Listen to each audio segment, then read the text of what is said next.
Come, let me get you something. Yo, welcome to Saber Talk Sunday. Mundo, Barris, and Chris in the house. How you guys Hello. doing today? Do we have a good week, or do we have a good week this week? Wasn't say too bad. Oh, Had awesome.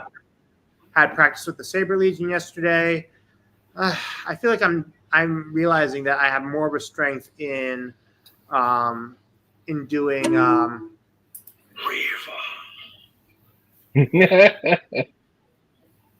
interrupting sound font. Dark Saber. I have more of my strengths lie in doing standards than doing exotics. But hopefully, but every practice is you get better, you know.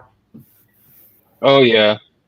Now tonight I wanted to talk a little bit about boards. We're gonna get in. We're gonna get in depth about some boards. Not this show, but in future shows, we're going to get a little bit more in depth of things. I really haven't had a chance to, get myself acquainted more with capabilities of all the different boards and stuff. And one of the boards that I have no clue of is the SNV4, right? The And so, SMV4, from what I understand, well, sorry, I will say with the SMV4 is that it's from what I understand, it's definitely a one-up from what Xeno V3 is. I mean, Xeno 3 has become better, but from what I understand, the tech on the SMV4 Pro is definitely a milestone ahead of what next LGT comes out with. What do you say, Chris? I mean, you have contacts with you're a vendor. You would know. I mean, the difference between the two more intimately. Yeah. The SNV4 is a little bit better. Like in the actually, I've got Xeno 3 here. I don't have a SNV4 built in yet. I've got an empty one there. But it's dead. Well, that screws that. The Xeno is too sensitive. KB! Oh, KB's in the house. Oh, cool. Miss you, buddy. I've had him on the show quite a few times, man, and one of these days, hopefully, we'll get him back on the show when he has time. A little harder on Sundays for him to come on, but Mondays he was a pro on Mondays, man. And I saw that in an email update that he released a new version of his Anakin Skywalker sound font called Dark Annie. So, to those of you who are not subscribed to his newsletter, there is a new sound font available on BK Saber Sound's website. I'm gonna write that down because I will forget, and I need that one. Basically, Oh yeah, no, I'll be buying it soon. I'll be buying it soon. BK knows I've got all of his, or almost all of his, and the ones that I don't, I will get eventually. Yeah, basically, And my bro. Yeah, it looks like his Annie 3 font is free if you are subscribed to his newsletter until October 31st. Oh, it's only $7 right now. I might buy that tonight. Yeah. Oh, Yeah, I'll probably buy it tonight then. It's the new version. Okay, that's good to know. Scott. You're bored, damn it! You're bored. Jeez. But yet he still hangs around. Key's in the house. What up, Key? Is my boy hanging out with us? And he used to hang out with me and Anthony and all of us, for a good while too. There, and now he's here. Yay! Dad joke number 1. BK, here's for you, man. Oh, speaking of drinking it up, I'm gonna show you guys this, and because I showed this to BK earlier, right? And let me just right here, boys. Look at that. Oh, a Oh, that's man, pretty cool. an Old Republic mug. I love it. Very nice. How Yeah, much you want? and this is Oh, I'll just print it. I'll just print it, dude, because this is from HD Designs. This was a free STL, and I'm not gonna give anybody, charge anybody for any of this. So anyway, I supersized the damn thing. Look at that. It can hold a big ass drink. Like, Well, I mean, look yeah, at this. it's a Here's mini my mug. beer, and look at that. I mean, there is just it's just swimming in there. But you put a tumbler in here, you put a big ass tumbler in here, and it'll hold the some bitch. Now I am gonna print another one and scale it down for my beer bottles and also a 20 ounce. So I might print a couple of these, but I want it to go big, man, on this thing because also if I don't use it for my cups and stuff, I can use it for my tools, right? And it'll be a badass tool holder. So that was one of the things I wanted to show off tonight. But again, uh JH Designs, I have to credit that guy on there, and I think I got it. I believe I got it either on Colts or printables. And so he's got two or three designs on there, and I got all of the designs and decided to go ahead and print one right now. So yeah, man, it's pretty cool. But let's get back to the boards, and we were talking about the SNV4, right? Yes. So it is the SNV4 board. Compare? Let's compare the size of the SNV4 board. What size is it compared to? Is it compared to the CFX? Does it compare to the Profi? What size of board does it compare to in terms of size? To CFX, because I've got that here right now. So SNV4 and the CFX, it's about half the length, but it's also about half the width. It's more comparable to the Golden Harvest V4, which is in my Vader. Because I mean, like right here, I've got the CFX right here, right? Yeah. So everybody knows what the CFX looks like. Vader is missing. Where'd he go? Beerstein, no, it's for that Beerstein. You're putting me. Can't find it. I've been trying to rearrange. Jim says it's close to the Golden Harvest V4. Okay, you know what? Hold on. I'm gonna get out of the picture for a minute, and I'm gonna grab my GH4 real quick out of my drawer. And let me see. Where the hell did I put that thing? I know it's in here. But I know you guys can still hear me, so it's all good. And then you can see the other two guys. I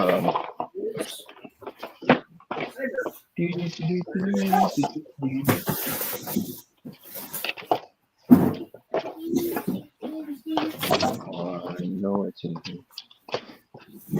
So again, it's compared to the GH4, huh? Yeah. That's very interesting. There. Now you would figure. Oh my goodness, what the hell did I do with it? I knew it was in V4 is hair shorter though. Oh really? A hair shorter? Yeah, it's about the same width. Really close. So there's the Golden Harvest V4, and then SNV4. Very nice. Okay, I yeah. still gotta Go ahead, get show them. the wiring diagram for it. So Yeah, sorry. I put my GH4 somewhere else. So Mundo, I was testing the newest. I was testing Kyber Phonics' Tales of the Empire Barris Offee font. Yes. I was able to properly code it to where I can do it dual phased. So Mhm. put it between the lightsabers she picked up when she was training with the Grand Inquisitor to the one that she wields as an Inquisitor. So Take a picture of this one. Get off there. Mm, Ooh, nice. that's pretty cool. I also did the same thing with Juan Sith's version of that same font. So I had to test it on Kyber Fonts to make sure it works. So now that I can use it with Juan Sith and transfer over, and it should all work out. Now, did when all of this very first started coming out with all these good boards, like the Crystal Focus boards came out from Urplector, and then we got you got the Nano Biscotti that came out previous, Nano Biscotti. Ooh, it's shut down now. Um, Nano Biscotti and CFX came pretty close together in terms of uh, really good quality, right? But see, the Crystal Yeah. Focus produced a lot more attributes than the Nano Biscotti because the Nano Biscotti you only had what 6 folders that you could put fonts on, or maybe three or four There's fonts something at a like that. time, I haven't really worked right? with Scotty yet. Well, Yeah, I haven't either. I never got the Nano Biscuit. I never did. I never did either. My first experience with the soundboard was actually the one that Ultra Sabers did, the Diamond, and that one was a bit of a it was a bit of a chore to put on with, I would say. And see, with the Nano Biscotti, though, you had to use a color extender in order to make sure that you had proper lighting, from what I understand. Like I said, there's that board I never really ended getting, so I don't know much about that particular board. And and to be honest with you guys, I really didn't uh think I was going to talk about boards today. Oh man, I tell you, I was actually going to talk about different things, and then I said, you know what, we haven't talked about boards in a good while, so Yeah. we need to kind of revisit boards every now and then here and there, so that way we can kind of get ourselves reminded of how far we've come along in the boards and the capabilities that we had back then and we have now. So yeah, man. Um, my brain was just all over the place. Plus, of course, I was too busy watching football games. But I do have a couple of manuals right here. So the manuals that I end up having with me right now is the CFX manual. So we can kind of look into things like that for the CFX, and then I also have the manual for the Golden Harvest 3. I have not downloaded the manual for the Golden Harvest 4, uh, simply just because I haven't done it. I mean, and then welcome, It's dude. really similar. I think it's pretty similar except for the addition of the onboard, what is it, for you can use your phone and stuff, right? Yeah, that's pretty much the only new thing that's on there. Everything else is pretty much the same. Yeah. That's one So thing I kind of think, Bluetooth. yeah, I think that's the reason why I haven't downloaded it yet, because the only thing is the Bluetooth, and um KR Verso is almost the exact size as the Golden Harvest. You know what? And I told Cal that I was going to end up getting two Verso boards, and I still haven't yet.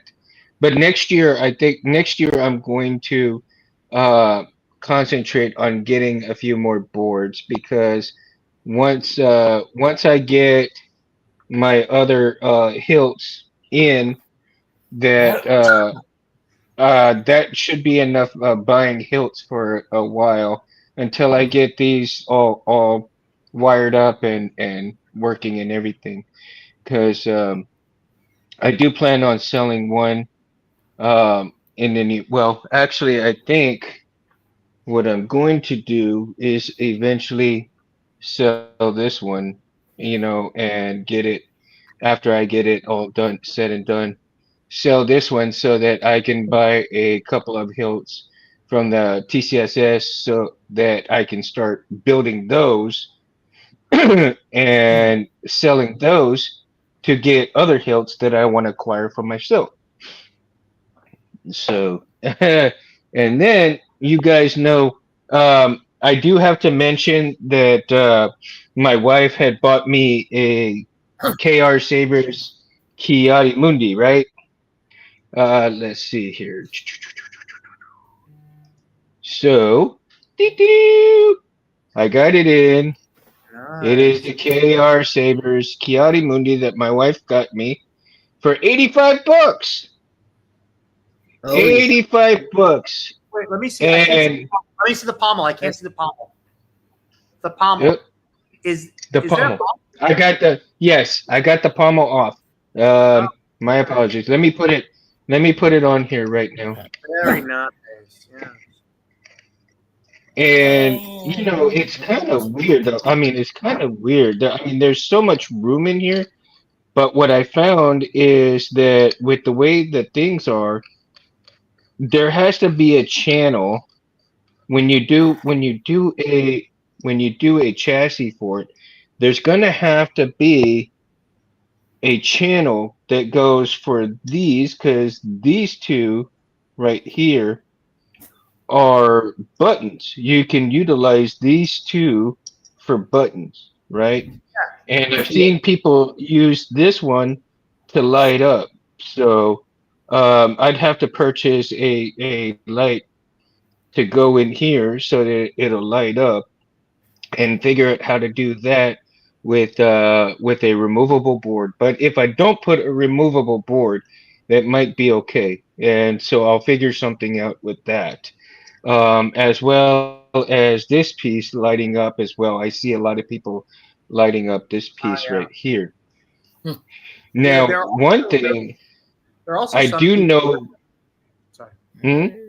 No, Right, go there ahead. are also some people that if you have like the calculator button thing like you do on like the like on the Graflex or on a DV5 or DV4, you can put LEDs Yeah. under and light it up. That's also cool. Now, here's the weird thing about this hilt right here. You see that? Huh. Oh, Wait, is that? yeah. That doesn't come out.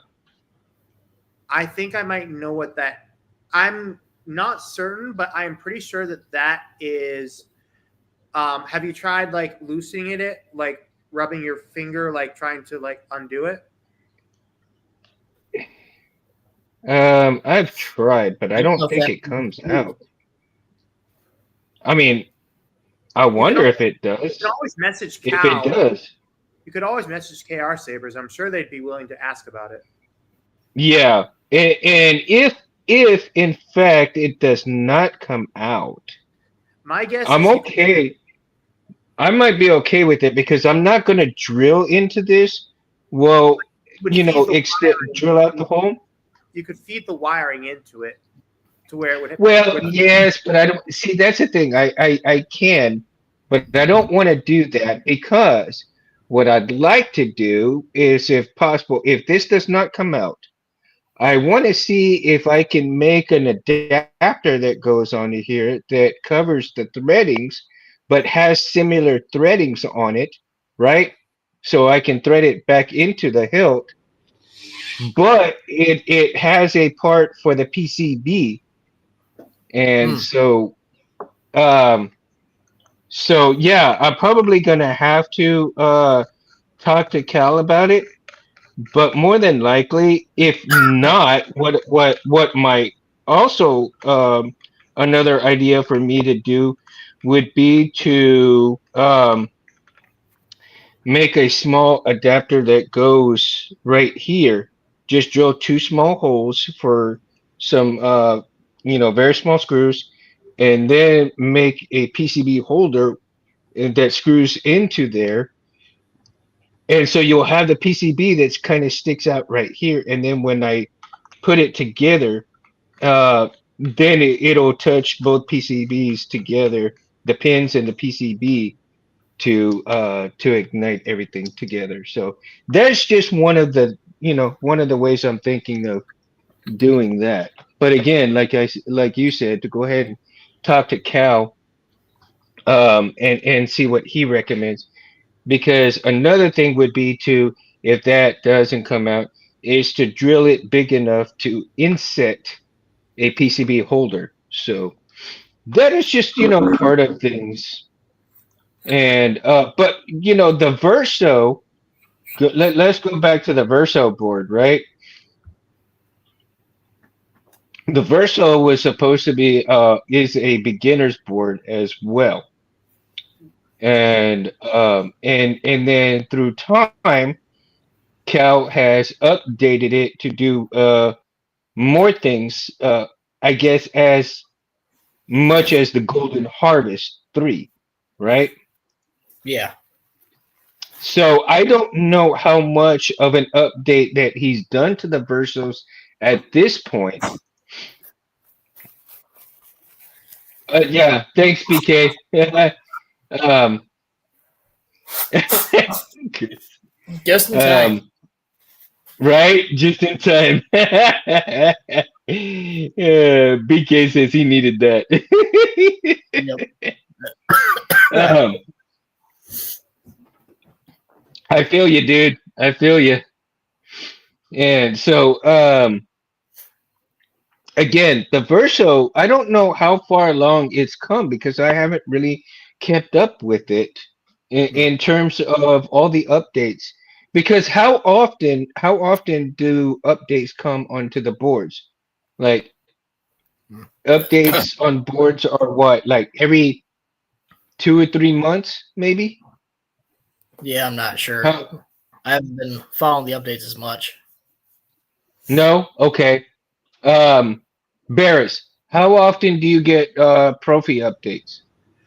I haven't received any updates from one regarding Profi. And right now, what I've done is for my boards, one thing when it comes to Profi is that it it goes through it's an open source, and from what I understand, Ferdinand Dosa and a bunch who is the guy who runs Fet 263's website and a bunch of other people like update it or something like that. So I don't know specifically that, but from what I understand is different versions of Profi keep on getting updated all the time. And Welcome, Carter. and from what I understand, if I'm looking at the library right now, load website, load. From what I understand, the website there's an early access to the Profi OS 8 library. Yeah, right now there's right now there's an early access, but that's only for. But I don't think we're getting anywhere near to where OS 8 is, from what I understand. Well, I mean, it does take time for any of the updates to have anything significant as well. Yeah. So if they're working on things significantly updated, then well, and again, of course, they got to take time for themselves, the family, and everything else on top of that, right? Um, BK says that the beta is out for the Profi right now. Well, I mean, So Profi has Okay, so there is a beta. All right. So what do I? So with that, do I just type in OS 8 onto a config or something? Okay, hold on. From that point right now, if anybody new is in the chat, and I know they're not, but for the people that are new and they're gonna watch, explain to the people what beta means. Let's explain to them what beta means for those that are just now starting out and they're Well, not sure what beta really is. just like with any electronic product or a video game, for example, a beta is usually okay. Full OS 8 will be available February or March. Okay, I can wait. Basically, a beta is like in a video game or in a program, a software program, or any software program, is where basically it's an early test bed for that where the module is fully up, but there are still kinks and stuff to get ironed out. So basically, if you're like a platformer or a programmer, you can go in and you can program and help work out the kinks. That's why there are beta tests, like video game beta tests and stuff like that. And Mhm. developers will receive feedback from those that worked on that beta, and they would implement as many of those as many of them as possible. Yeah. And some betas come out and are a lot of fun. But there are definitely some where the betas are just like glitchy. Like, for example, in video games, you get the T-pose player, like while you're playing like Fortnite or something, like that sort of thing. That's cool. Yeah, thank you for that, Barris. I mean, because like I said, we're here to educate people as well. So those that are just starting out and those that are watching this show, or actually watch it, in the near future, so that they know they're aware of what beta really means in terms of should I get the beta? Should I wait? What is beta? So all of those questions we can answer that before they actually have it in their head, and that way we can educate them a little bit for the newbies, right? And I know there's no newbies in here in the chat right now. So thank you for that, Bears, very much appreciated. And so getting back to that, well, let's see. Let's get into well, okay. So Barris, you're a Profi guy, and Chris, you're a Profi guy as well, or what board do you like the most? I'm really starting to like the CFX. I was more into Golden Harvest, but definitely the CFX. Now that I've actually worked with one, I'm starting to like that a lot more. It's the CFX. It's kind of in between the Golden Harvest and the Profi in terms of the way it handles, the way it sounds. It's really smooth. It still has some of the lagging swings like the Golden Harvest does.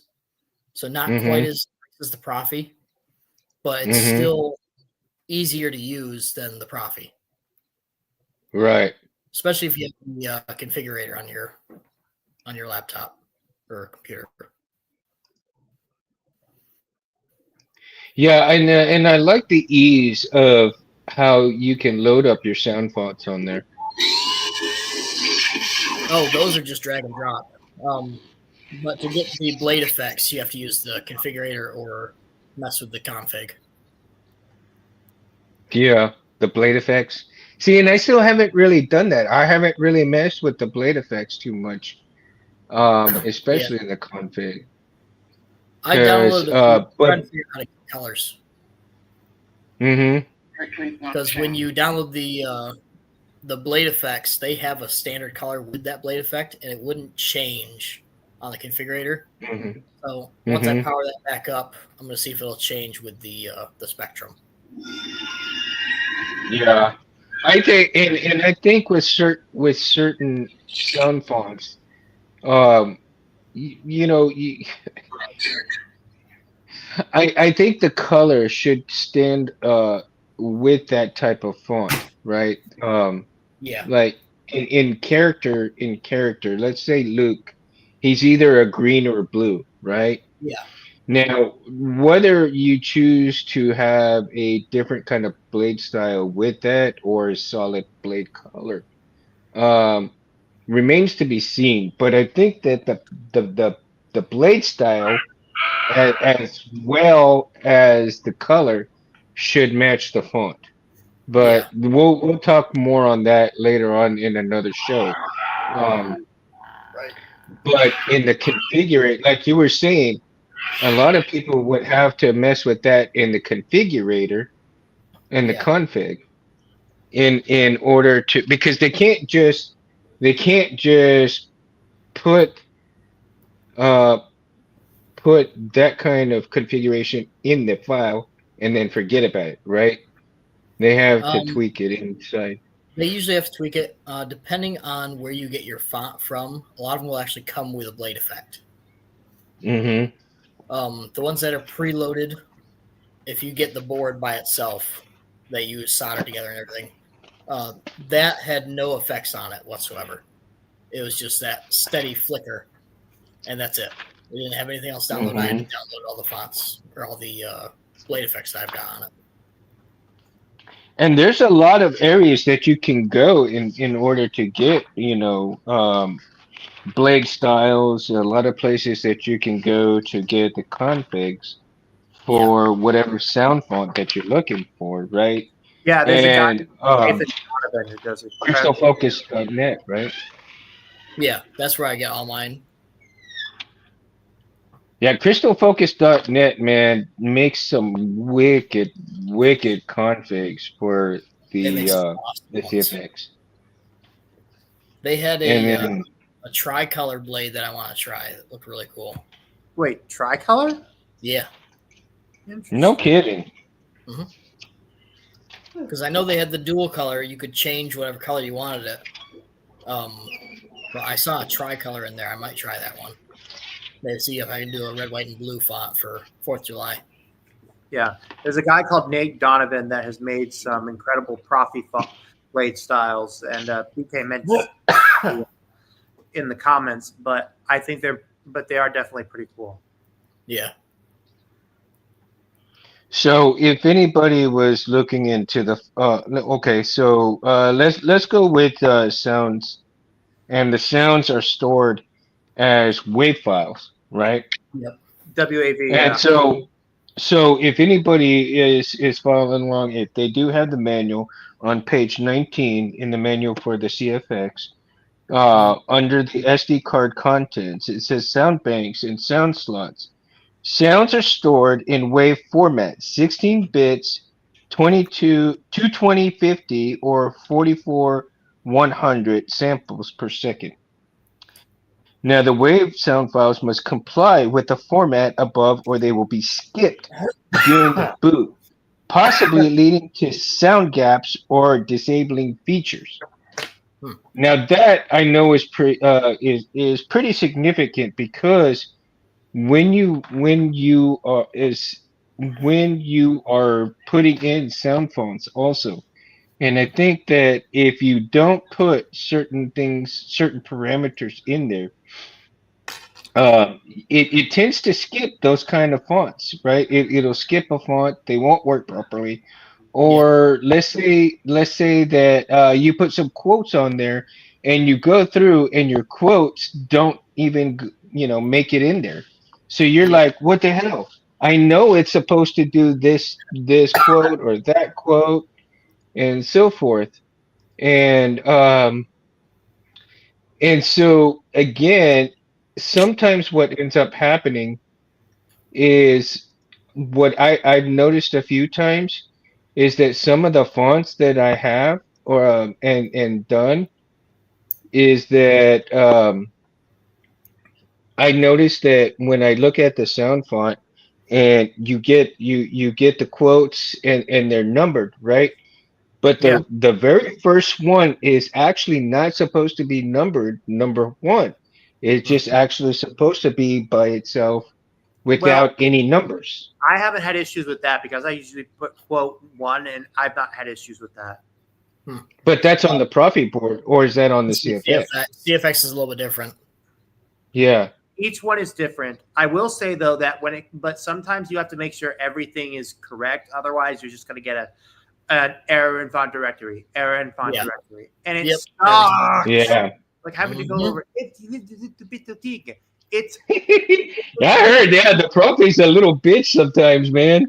If you really don't pay attention to it, man, it's a pain in the ass. Yeah. And even and JAD and I were talking the other night too. So JAD's a real Profi guy, and every now and then he'll do a CFX. But man, I tell you, um, and then Rich Sangillo, he loves the Golden Harvest boards. That's his boards right there, man. And so and that the Golden Harvest boards are freaking awesome too. I have to admit, for the way that the board is situated and wired, the padding on there is significantly bigger um, and much easier than a CFX board, right? The wiring, because the the Golden Harvest board pads, I mean, it's just easy to soldier onto them and get in there and you're done. Whereas the CFX board, you have to take your time and uh, look and there is such a wonderful tutorial on the Custom Saber Shop for a CFX uh, soldering build, right? I forgot what the gentleman's name was. It wasn't Rob, but anyway, he was doing the video for the CFX wiring tutorial instead of Rob, because I think Rob was busy at that time, so he did it for Rob. And so anyhow, I was watching it last night, and the tutorial was awesome because the way he would explain a lot of things, and it's a good long tutorial in terms, and the way he wired the CFX was from the inside out, and it really looked good in how he wired it, because it was such a clean wiring job, right? And so in terms of how he did it from inside out, looked pretty damn easy and very uh oh shit, what are the words I'm trying to say? Organized. He was very organized in the way he did that. Oh, John from Collectors Outpost in the house. What up, John? Okay, so John, since we're talking about boards, what is your favorite board? Because I know that you really put SNV4s a lot on your show. But is that your preference board there, John? Is that going to hurt you, sir? Sorry, don't mind. Is that a Profi? Is that Profi or? It is. Basically, what happened was I forgot to add some fonts on, and I got font directory not found. So make sure you have all the fonts you need on your Saber.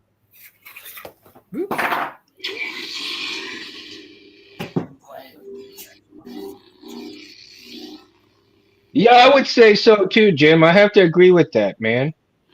I have to agree with that. Not that one. Where's the battery?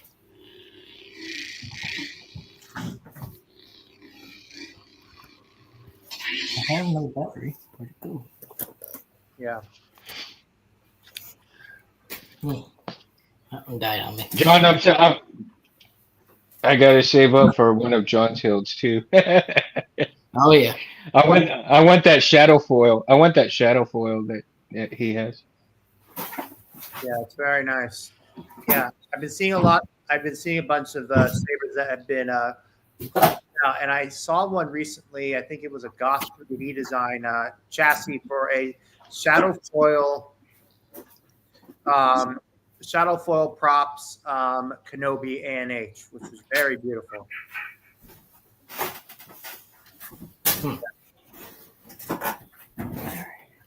The Golden Harvest? Okay, cool, man. Cool.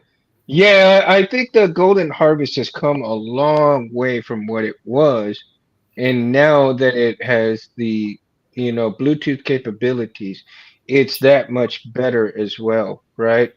But the Yeah. SNV fours, I mean, Sound menu. I see a great deal within the SNV fours, but like I said, John, earlier in the show, that I'm not very familiar with the board itself other than what you showed in your videos, right?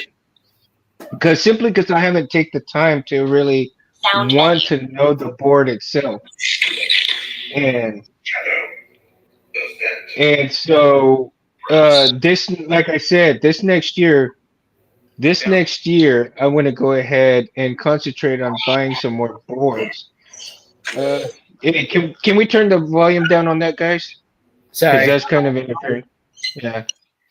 Um, They're the Golden Harvest, but the SNV fours appear to be a great board.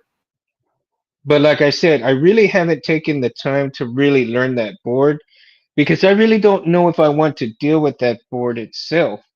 Knowing the fact that I do like the Golden Harvest, I do like the CFX. Hey, Tim's in their house. What's up, Tim? Tearfon Orbital.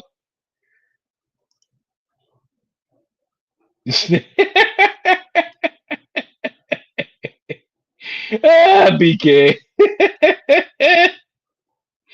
uh, it's nice, but also limited, and you can turn on so many fonts at one time. But you have to click off others to turn on.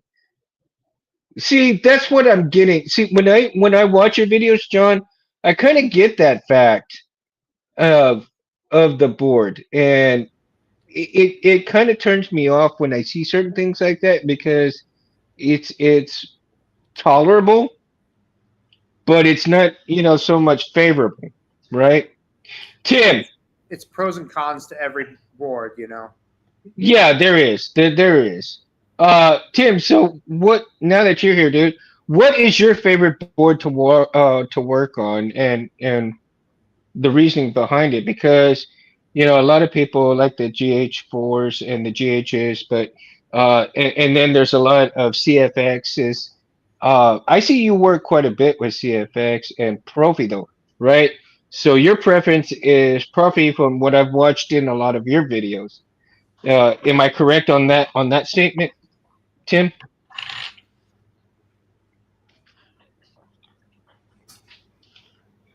I'd rather the Xeno V3 over the SMB4. Oh, that's interesting, John. Really, That Xeno I over the matter. SMB4. He did say that the reason John says that it's a matter of the app being more open and being more Uh, powerful. I agree with him when it comes to that. There's only so much you can do with one app, and I think that ultimately they will get better, but it's just a matter of mhm. time in that regard.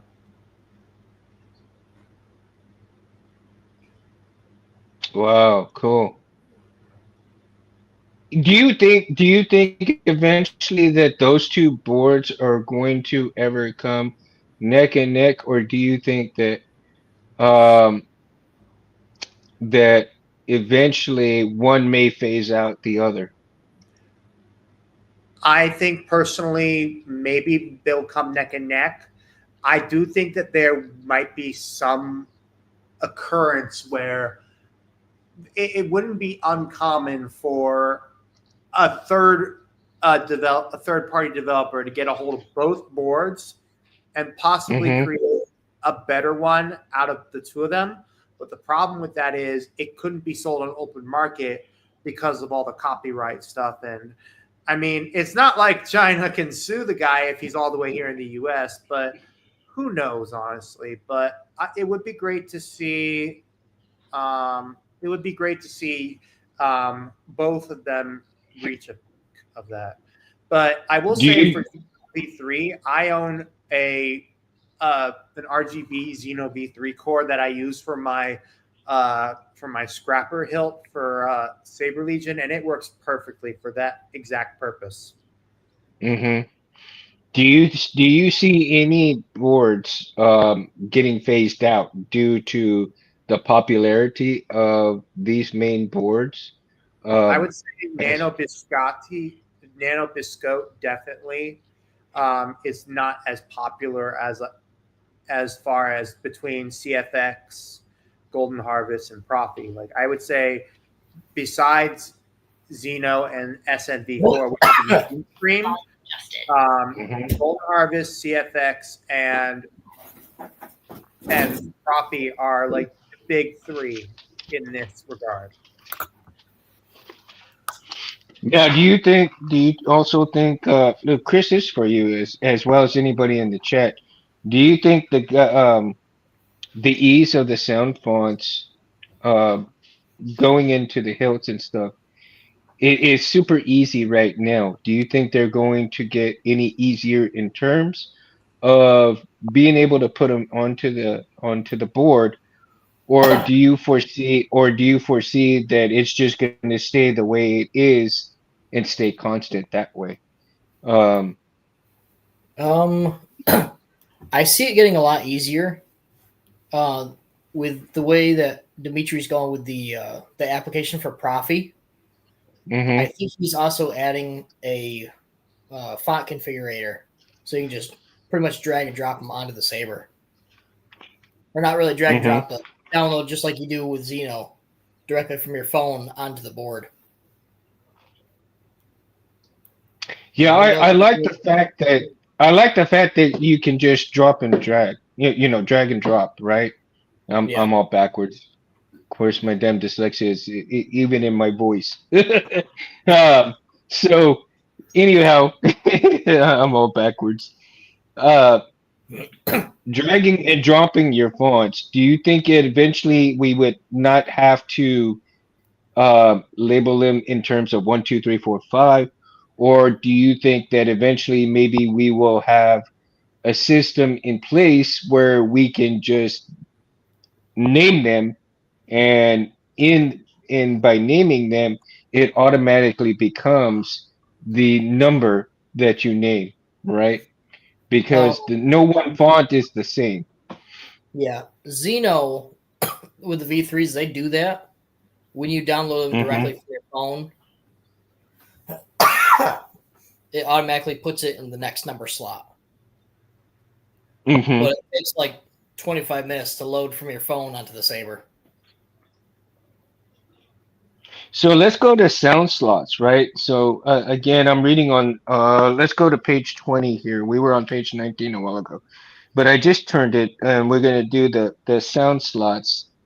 And for the font.wave, a font slash bank description sound played when selecting the font via the vocal menu.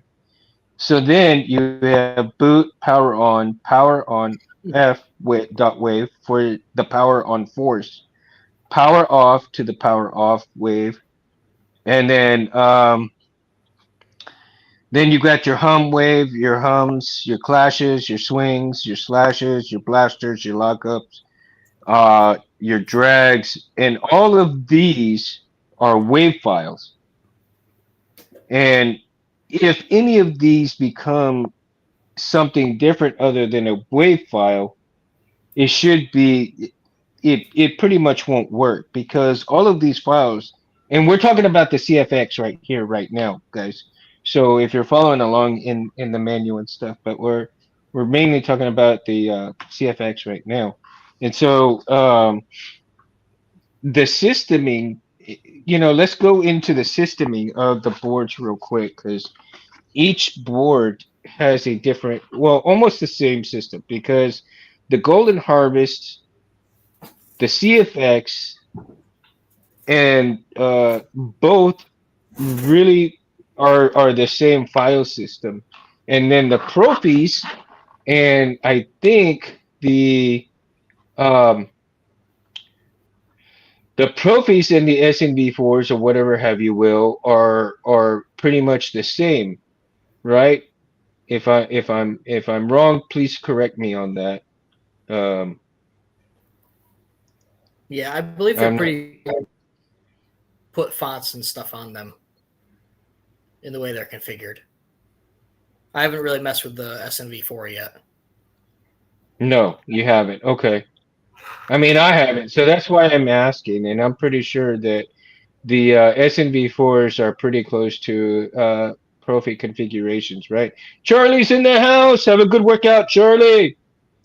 Um, and so again, the systems in most files are going to be .wav files, and anything besides that could potentially hinder your Saber from performing adequately, if that's a good analogy there, because otherwise it just in simple terms it just won't work. It just won't work. And then you have to go back and look and configure and find out what's going on. And even just a simple misletter, a simple misnumber, anything like that can actually um hinder things from working correctly, or it just may even skip the fault altogether, I mean, it's the same with right? copy. Like for example, when Mytho Mix switched over his name from Blue Mamba to Mytho, I'm the type of guy that likes to, when I get multiple fonts, I like to put a thing in parentheses at the end of each font, the name of the creator of the font. So Darth Vader, like DV4, Kyberphonic, DV4 Juan Sif, DV4 Mytho Mix, and so on and so forth. And that's what I did. So because he had to change it, I have to go into every single configuration file, every single folder, and change it. And I made a mistake, and I didn't change it on one of my Jedi Survivor fonts, Masana Tide, Ninth Sister. So now I have to do that, and I'm also having issues regarding just my with just an issue with my SD card, where I plug it into Arduino, and for some reason some of the files get messed up or something. Like they flip out into like boot terminal cause. It's weird. That is weird. That is weird. Interesting. I'm gonna skip a couple of pages here. Variants and revisions, but as much as in the page 23 here, it shows boards of variants and revisions. There was a variant in the board of the CFX that had a magnetic piece where you could run a magnet and start the board that way, right? Wake up the board the 9 with axis. the wave of the hand. Yep. So that came and gone like fairly quickly, though. I'm surprised that it didn't become popular or as popular as people thought it would be, right? Because I mean, the fact that you could wave your hand like a Jedi and start the saber was just like badass. But at the same time, it was like cool. The ring thing that was cool what they did. Yeah, I might include that in my next build, but I'm not sure. Well, it's another $15 for that board. What I do hope that one day Profi is in that board, that Profi boards receive receive the Bluetooth upgrade that I know many independent installers have done. Like if you're willing to splurge on an 89 hilt, I wish Profi was more advanced, because I know that Dimitri Stock and a bunch of really high tootin' falutin programmers are pushing that, and I really would like to see that. Yeah, it's a separate module that you got to wire in, so you got to put that into your chassis. Well, I'm hoping that with how far technology has gotten, especially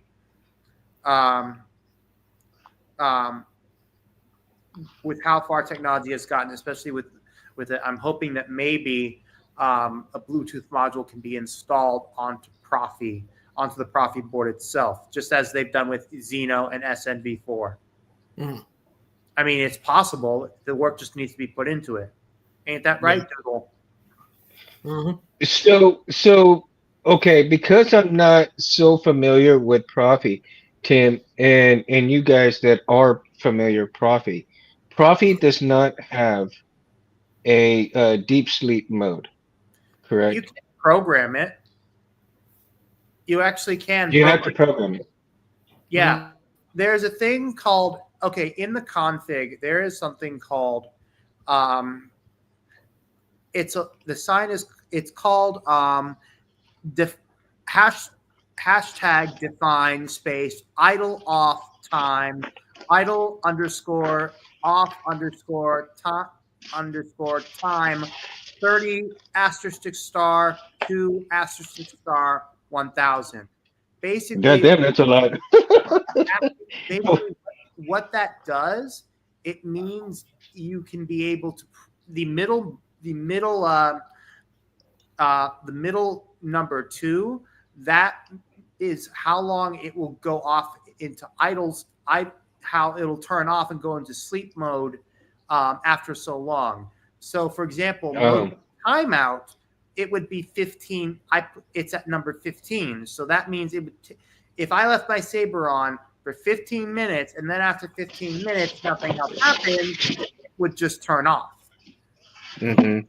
But as far as deep sleep, that I think is something different as far as I know. But ultimately, the 2 minute marker is pretty good because I mean, if I'm around like in a public event, like plus people like to hear boot sounds. They're pretty cool.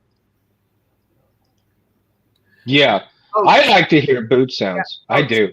Tim says um, it's not a true deep sleep mode. It still has a parasleep. Yeah. That is true. That's a fair point. But thankfully, the batteries the batteries that are done. Thankfully, I don't have my Saber out and about on and on for more than 6 or 7 hours, and even still, I'm still able to, it still holds a good charge that's over 65-70% for that time. Speaking of which, where did I put it? Right here. How I've only long charged does a battery actually It's last? still like 75%. Still, Damn. Yeah, I've only charged it once. I knew it. Wow. Wow. And what kind of battery? What size of battery is it? I think it's a 3600. Yeah, that one. 36. The one that he showed you is the one that I gave to Chris as a gift. It's Mhm.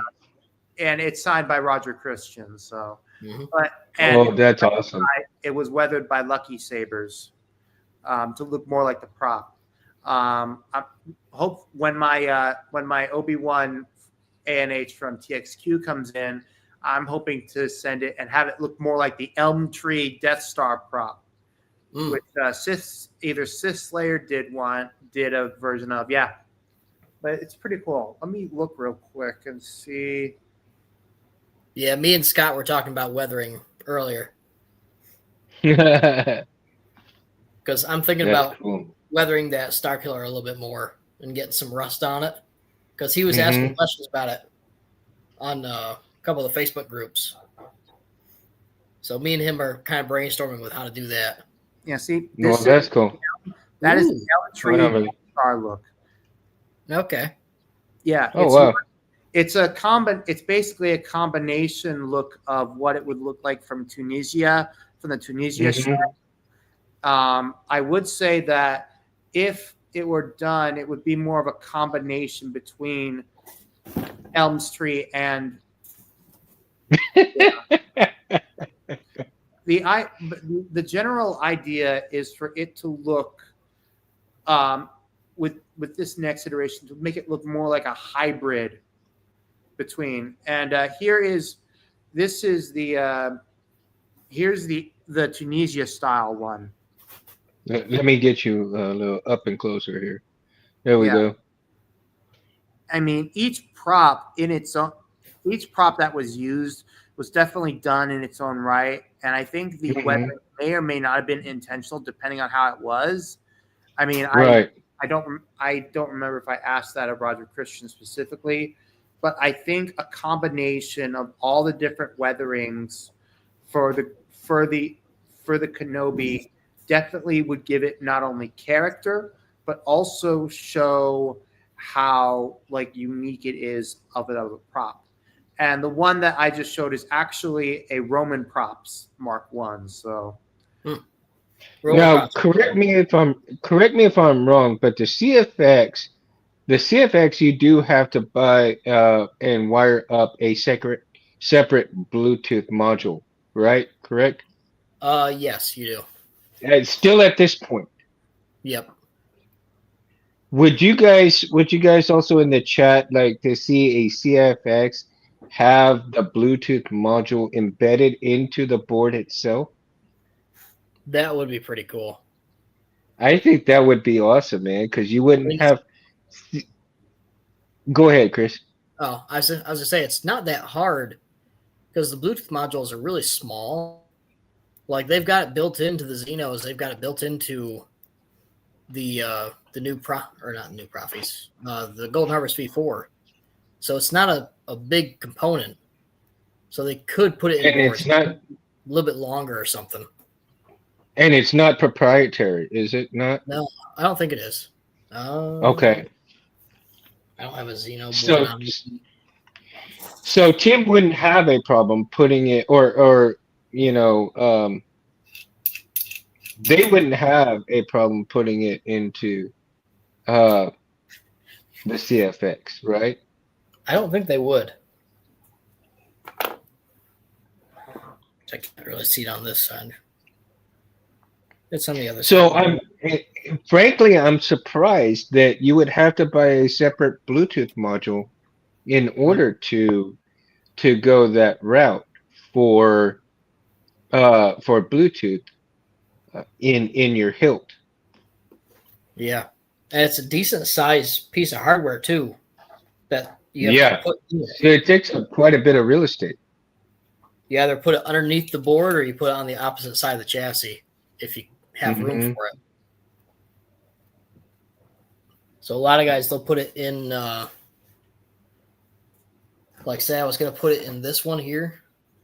They would put it up here and make space for it, or put it on the side in between the battery and the board area there.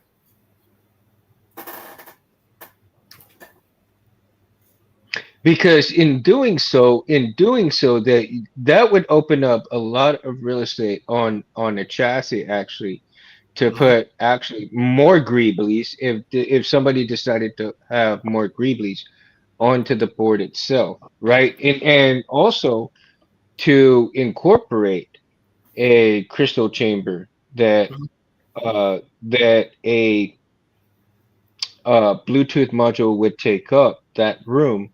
So that room would actually end up being available for a crystal chamber. Yeah. I was going to say that module is about the same size as an OLED screen, which I've got one somewhere. Yeah, it actually is, because I've seen them on the.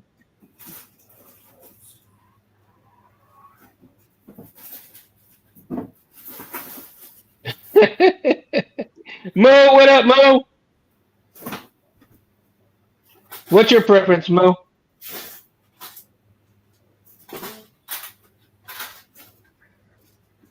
What's your board, Mo? Do you like Profi or do you like CFX better? Which do you like better?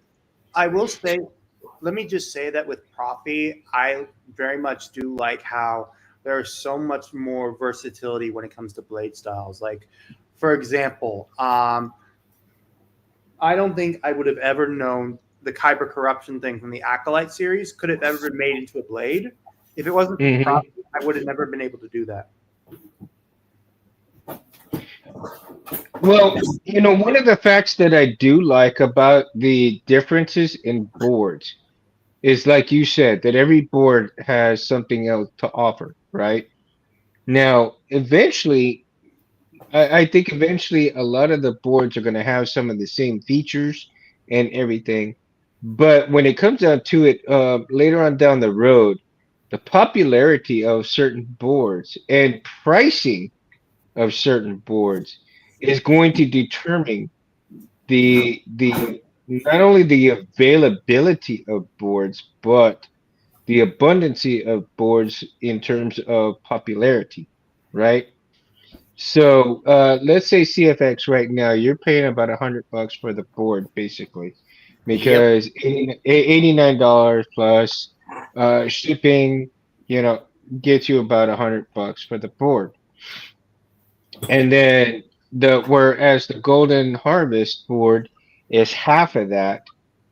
And so, you know, with the people who are or have the least amount of funds can either save up their money and buy the CFX and you can buy one CFX, or for the price of the CFX, you can buy two Golden Harvest. So depending on how you want to look at things, and I don't know, and then the Profis are even a little bit cheaper than that, correct? They're like about 30 or $40, right? Yeah, I get For the mine for about Profis? 25 bucks a piece. Oh shit. God damn.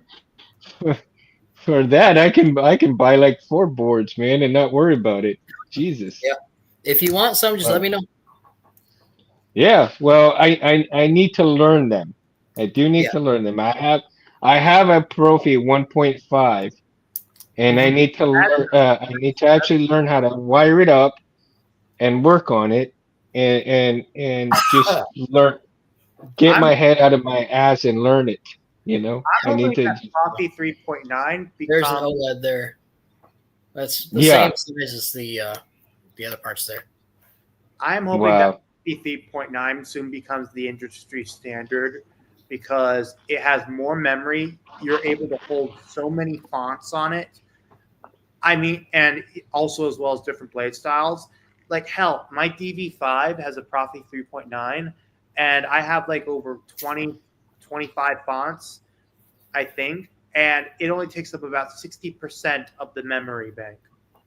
Yeah, but you can do the same thing with the And, CFX because I can buy and I that's can buy an SD card, 125 gigs, right? And still have that same capacity. So I mean, but the comparison in terms of that is similar, but the Profi offers a lot of different. Like, how did they describe it? They described it as a CFX.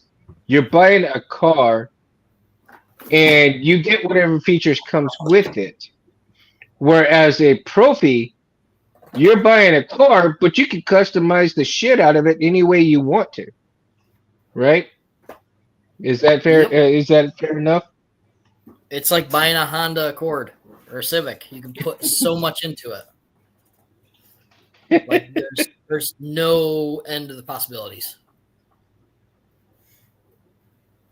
Now, do you think certain boards fit certain hilts better, or do you think that boards like pretty much? I mean, any hilt will have any board, but is there specific boards that actually fit better in different hilts? The CFX definitely fits better in the Graflex or Graflex Lite Hmm. because it's so wide. Hmm. Oh, I like that. That's nice. It is nice. I do like it, but it's a very wide board, so you can't really fit it in the smaller spaces. Hmm. We're still working on a chassis to put a CFX in a smaller hilt, like a TXQ or not Hmm. TXQ, it's, Nexus. That's a Chiari Mundi Nexus. oh, Yep. is that That's the Aranikin. the Arenakin? Yeah, Well, the Renikin, but it's the same. It's pretty much it's it's very Chiari similar. Mundi. Um, Yeah. I'm still trying to work on a chassis for that because I'll be putting the CFX if I can fit it in those Master Sword hilts, and those are only Yeah, I 1 don't, inner diameter. I don't see things getting too much smaller. Um, at this point in time, really, honestly. But I don't see him getting any bigger either. No. Now, if anything, they would have to make some boards a little bit longer for certain things, right? Yep. Um, Would you like to? Would you guys like to see like spots on the boards themselves for blinkies to be incorporated in there? I mean, there already is, I think right? it all depends But on where they're going to go. Yeah. but if you're having like a long board, let's say a long board, but instead of putting the S&D LEDs in there, Mhm. like you would have like maybe 35 area on the board itself for the strip of those LEDs, the 3535s, Mhm. right? Um, or to make it easier to have that little bit on that board right there. So let's say you do about 3 or 4 of those 3535s on there on the board, but you have two little pads that you can solder the little strips for instead of having to run a line all the way across your S&D lights LEDs and do this and do that. So it'd be a much simpler task.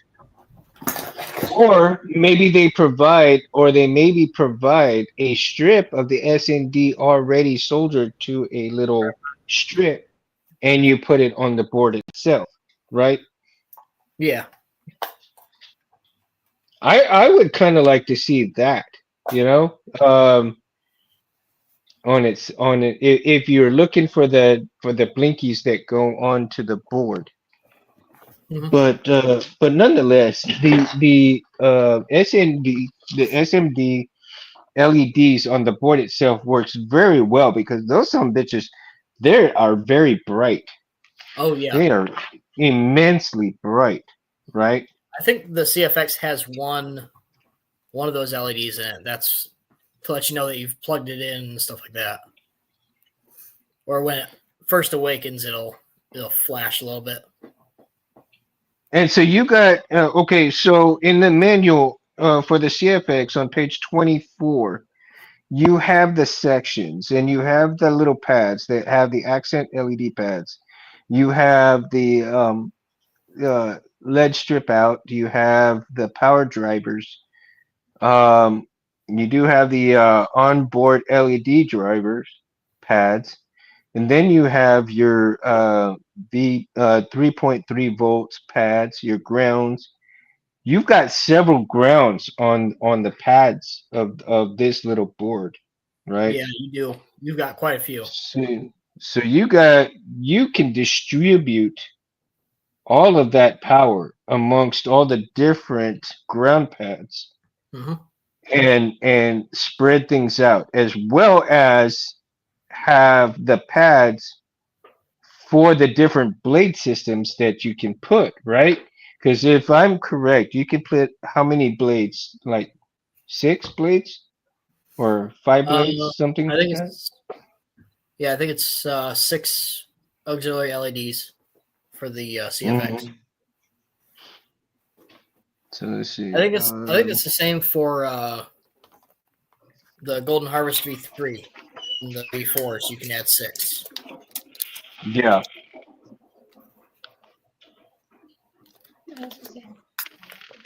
Mm. You just come in. So again with the pads though, um, there's so much that you can do in terms of how you want to wire things up, and especially for your auxiliary LEDs. Um, but as I see that most of the time when you're doing accent LEDs, you're utilizing the channels as a separate blade, right? Is that how people? Oh, I love the shit out of Yeah, that. They I go, love this font. This font's so cool. dude, what saber's that? The Oh, Star that's Killer, yeah, but but from who? it has a really deep hum to it. Hang on. There it goes. Whoop. I'll pick that up later. Sound like A little bit. sound like me. I have to acquire. Eventually, I'm gonna acquire a Star Killer as well. Oh my Yeah, god! that is very nice. Oh my god! But that's the KR 22 mil. Wow! It is really loud. It vibrates that entire hilt. I am so sad, man, because SpaceCon is coming to Texas next weekend, and a lot of Star Wars people are gonna be there, man. Giancarlo Esposito's gonna be there. Um, oh my God. Nick Allard and Theory Saber, is from what I hear. Yes, Theory Sabers is gonna be there. Here's Sam Whitware's gonna be there.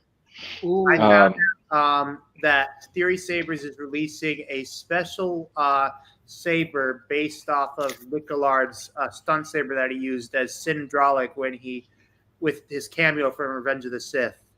So really? only one I know of, the only two I know of that type are the ones that are made by HL Sabers, which I have, and the one that you make from Loretto Sabers.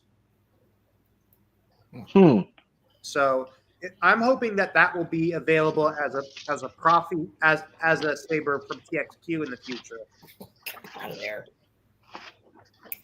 My goodness. Now let's get into the Golden Harvest a little bit here. I'm gonna pull out the manual here and I'm gonna look up a few things. The dimensions of the Golden Harvest here are 28.5 millimeter by 18.5 millimeter by 3.7 millimeter and slash 1.12 inches by 0.73 inches and by 0.15 inches. And it is powered by 3.7 volt single 18650 battery. And then, or of course, you could probably do more, right? But the 4 LED channels can deliver up to 9 amps each, can drive single crease, dual crease, tri-crease, and quad crease. It can drive NeoPixel. 5 LED channels can deliver up to 20 milliamps each. It can drive accent crystal chambers or switch LEDs, for example, capable of delivering up to 36 amps in sum. In practice, both battery, heat, dissipation, and are limited factors here. Full customizability, even of accent LEDs such as the switch LEDs or crystal chamber LEDs, using the whole range of our effect engine. In other words, it can do a shit ton of stuff if you know how to work it. Yeah. Now it's got the huge solder pads, of course, for a good installation. The hardware setup can be easily drag and drop on your micro SD card. Full functionality, accessibility in one monetary switch can be used to. 2 momentary switches, customizable deep sleep. The audio engine is supported. The speaker of 1 watt, 6 watt. Maximum audio amplifier output is 4 watts. So supported speaker impedance 4 ohm, 8 ohm, 16 ohm, and 32 ohm. So I guess you have to do a little bit of homework if you want the best sound out of the board in terms of the 4 and 8 ohm. But I don't know. I mean, has anybody ever tried a 16 and 32 ohm? I mean, it would be unheard of. No, biggest one I've worked with. I don't think I've ever heard anybody go with any of these 16 and 32 ohms. That'd be crazy. Lightsaber will have something that speaker. big. That would have some deep bass. I can tell you that. That'd be like a damn super size. God damn. And imagine doing it with like one of Jay DeLorean's font, like the Hoya Kyber. Ooh. Oh, right. Like, can I get a Hoya? Like that. And I'm not kidding. That's actually a font. Or some of the grayscale Who's it? fonts get some really deep bass in there. Oh God, the grayscale Yeah. fonts are freaking Um, fantastic with that. I've got like 4 or 5 of his on that Star Killer. I just love them. Man, I don't know. I mean, I guess we're gonna have to have somebody one of these days. Maybe I'll talk to JAD and see if he'd be willing to try out one of these speakers with the 16 ohm and the 32 ohm. He's Yeah. a genius with that shit, man. He's Yeah. a genius with that stuff.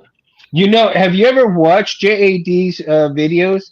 And if you watch his one of his videos where he does the he has a Kyber crystal lightsaber hilt, and then he actually Bluetooth it to his car, and the sound is Oh, freaking I haven't seen that, but amazing. I have seen someone do that with a Ghostbusters siren thing. Oh, Barris, go to his website and look up his videos, and I guarantee you, look for the Kyber crystal deal where he does it, and he pairs it to his car. And Jesus, man, that is just unbelievable. The sound on that thing is crazy, dude. Yeah. Crazy. Definitely crazy. So, let's talk a little bit. Let's talk a little bit in terms of the Intel LEDs with these boards. Okay. So,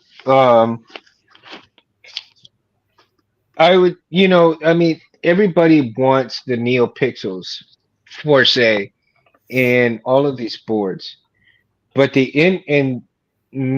only popularity that now that Intel LEDs have is if you're going to go after and do some dueling quite a bit of dueling, right?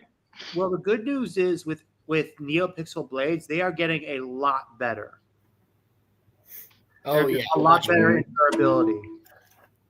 The TXQ blades, they're actually pretty decent now. Yeah. They're a little bit thicker now. They're a lot more sturdy. And I definitely want to someday pick up a KR Battle Blade, which thankfully TSS has those available. Yeah. That one's the Nexus Quad Stars, what they call them. Something like Really, that. that's what it's also called, or Maybe it's not Quad Stars. The one that's got the 630 LEDs or something like that. yeah, Mhm. it's a little different on it. And then here's the TXQ. It's my last one.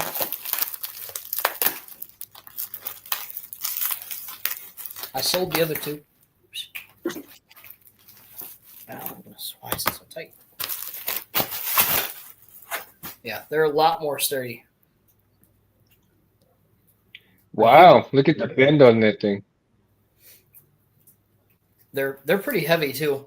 The only thing I don't like about them is that little recessed PCB they've got on them. That and the wide really? the wide pins. Just Wide kinda pins? looking. I don't know why, but that tape coming off that thing is so satisfying. It is too. It does sound satisfying. It is slow. I must have a little ADHD, man. Cause goddamn, ASMR. it just it's just so satisfying, man. Like sounds like rock, dude. Yep. Now Mountain was pretty busy tonight, man. So God bless him, dude. I love him. I love him so much, dude. He's got good sound fonts. He's got good chassis. He's got good products all the way around, man. And he's such an awesome dude.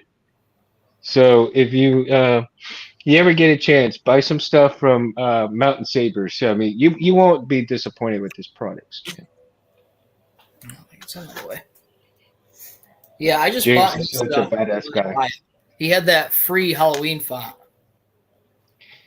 Did you get it? I did. Why are you not? Oh, it is awesome. Have you played around with it? Because it's awesome, dude. My favorite part on it is the werewolf howl. It doesn't fit. Oh, there it goes. Oh, there it goes.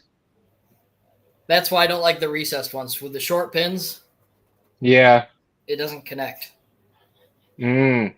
You'd have to Yeah. like So the sand it down a little. no, actually, not really, because that blade was probably meant for your Luke, right? Your Yeah. Luke hilt. Yep, it was. The Yeah. this has one of the stock short pins. And it's Yeah, hard. but you can make an adapter for it. Make an adapter for it, dude. I could. I mean, I've got a couple PCBs left over. I can Yeah. try it. Yeah, just make an adapter for it. I think you'll be all right with that. Yeah. Right? I mean, it fits in the graphics just fine. It just doesn't work in that Vader because the pins are just so much shorter. BK, I'm 75. You're 77. We're only 2 years apart, motherfucker. 95. 1994. Oh, 94. Shit. You were born when I was graduating. Oh, that's mean. You're mean. Man. I'm an old fart, dude. I'm an old fart, and I'm proud of it. I feel like this part. BK. I'll drink to that, dude.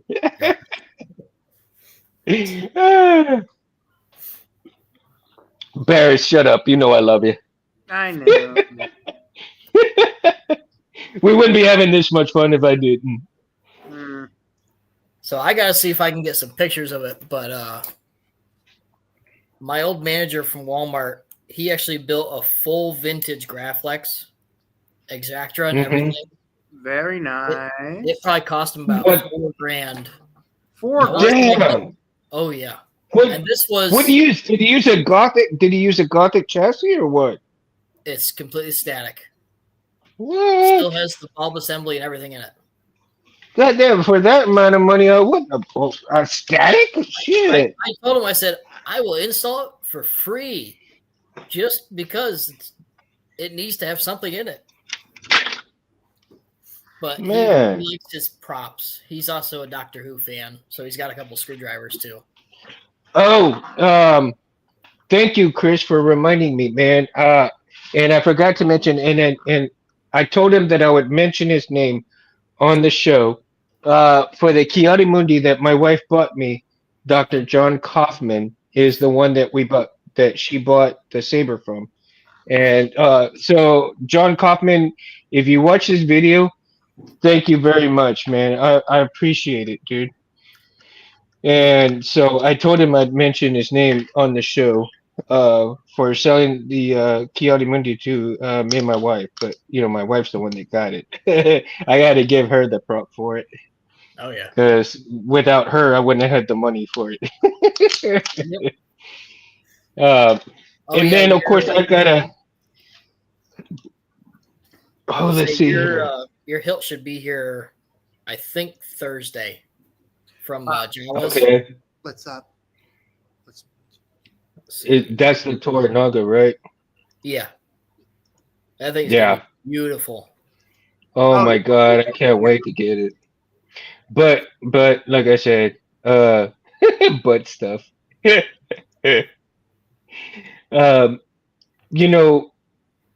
the thing, man, is that having stuff like that, you just have to, if you're going to get certain hilts out of here and you want to have a good, shop around for the different boards that you're gonna. I have no idea what board I'm gonna put in that hilt, dude. I really don't. I'm thinking, it's either gonna be a CFX or a Golden Harvest. So I don't know yet. I don't know That's yet. a pretty wide hilt from what I understand. So you should be able to get a CFX in there, no issue. Yeah. Well, I have one right now. I have a brand new CFX that I have not used. Mhm. and because I have I'm going to put it in the balance hilt, but I think in Christmas I'm gonna get some money in Christmas time, and I know I'm going to buy another CFX. Now, I did get a STL from Rich Sangillo also, right? And Rich is pretty busy, so I know that's why he didn't come on tonight's show, because he's super busy. But man, um, he sent me a new I got a new STL from him, I think for uh a chassis, and check this one out.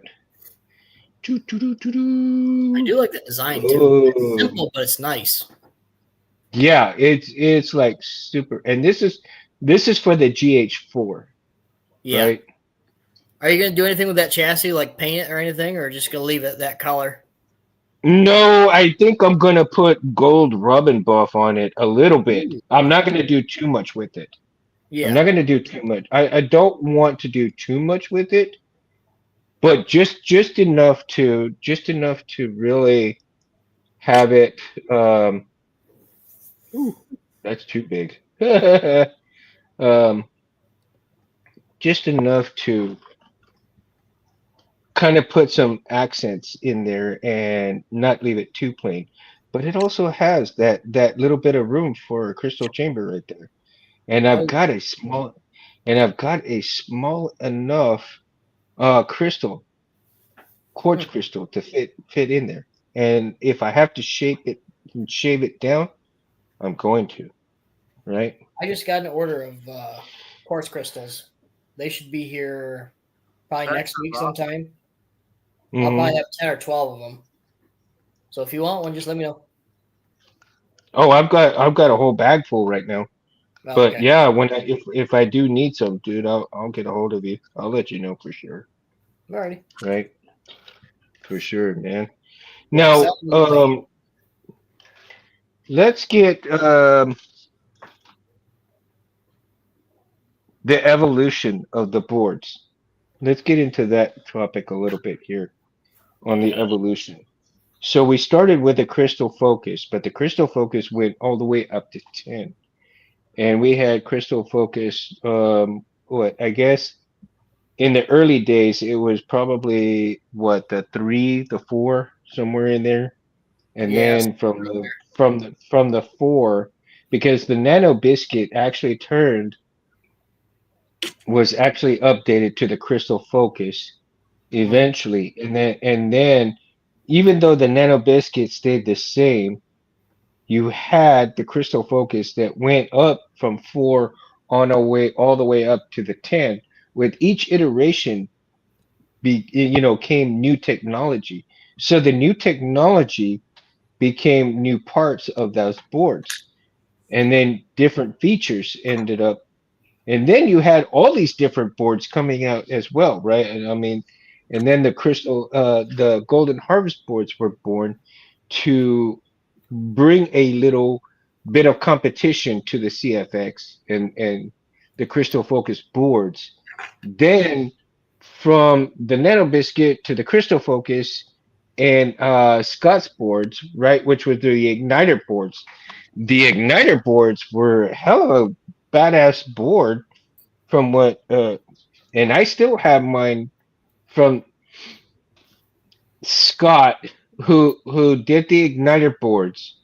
He ended up getting sick. Crystal Shard, right? Oh, okay, Jim, the Crystal Shard.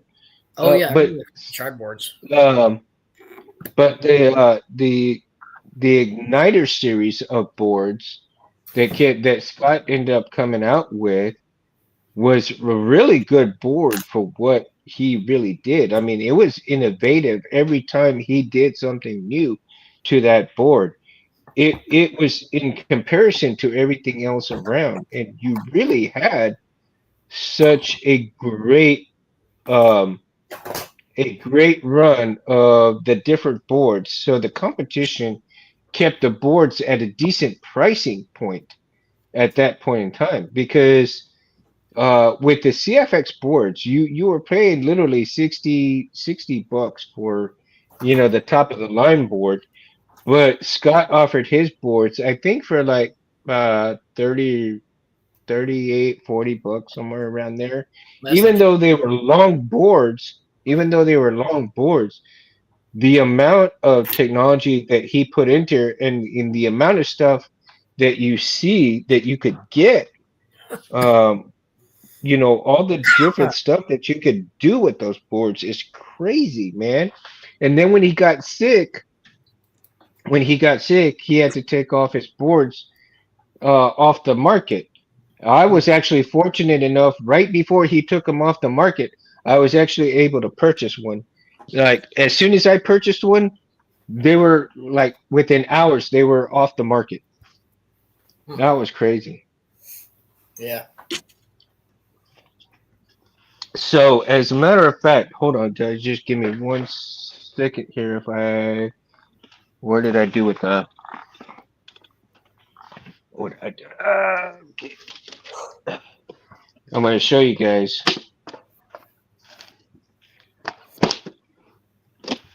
This is one of the last IR boards. Oh Very wow. That's IR pretty. IR3.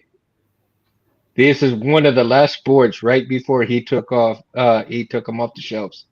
And Hmm. I still have it in the case right here in the bag. So eventually I'll wire it up, man, but I'm like I don't know if I really want to do that, but I tell you, um, just to hold on to it like this because knowing that there'll never be any more of those out there unless they're used up, right? So there any ones that are out there will be basically ones that are second hand. And if I do get any second hand, I could practice on those. Mhm. So that way, if I wire this one up, I won't screw it up, Oh yeah. right? Yeah. One of the boards I want to work on next is probably one of the Prism boards. They seem to be pretty Hmm. decent too. Yep, the prism boards are good. I got a couple of prism boards, and I worked on those for a good while. Hmm. That's and I, of course, the problem with the problem with that though is like, um, man, do I have it laying around? Because Megtooth, eh, Megtooth sent me a couple of 1.5s Okay. prisms, right? So I you remember a couple of shows back? I mean, it's quite a few shows back, but if you remember where I had that prism hooked up to the speaker by itself, right?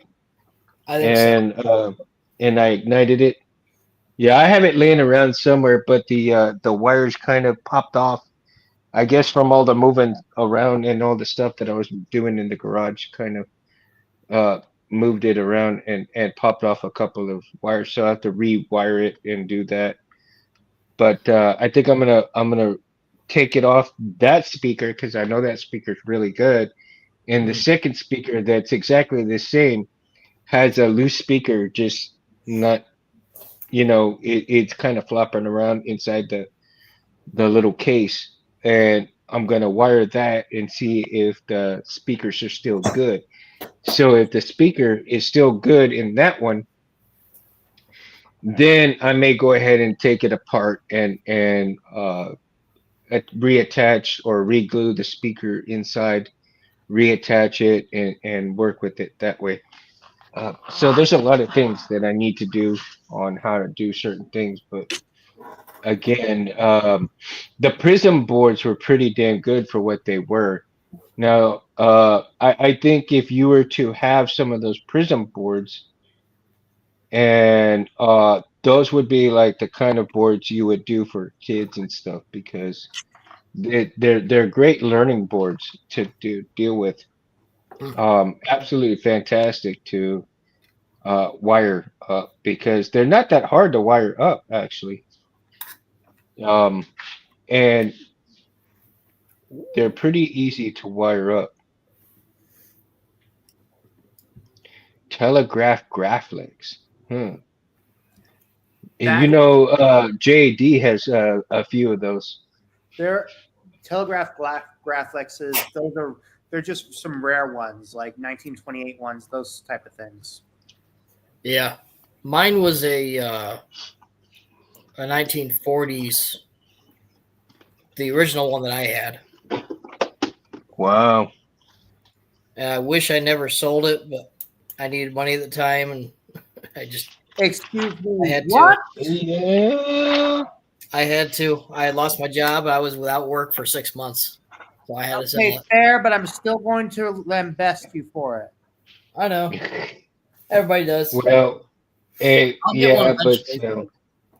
when you're in a pinch, dude, yeah, there ain't much you gotta do. That's what happened with me, man. When I lost a job and we were still in Austin, I gave up a Wolverine #1, and I wish to God I didn't, but I had a kid, and there was no way I was not going to put food on the table.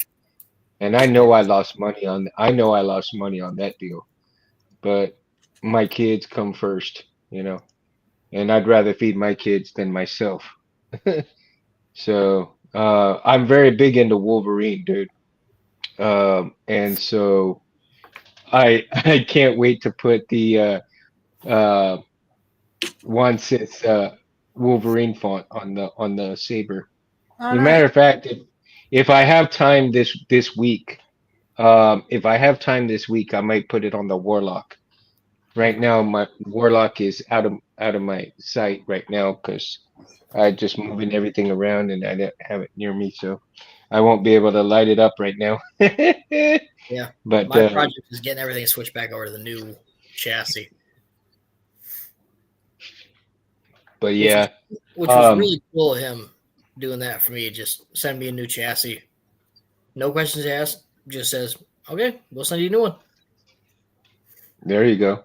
That's awesome, dude. When you can have stuff like that, that's pretty awesome.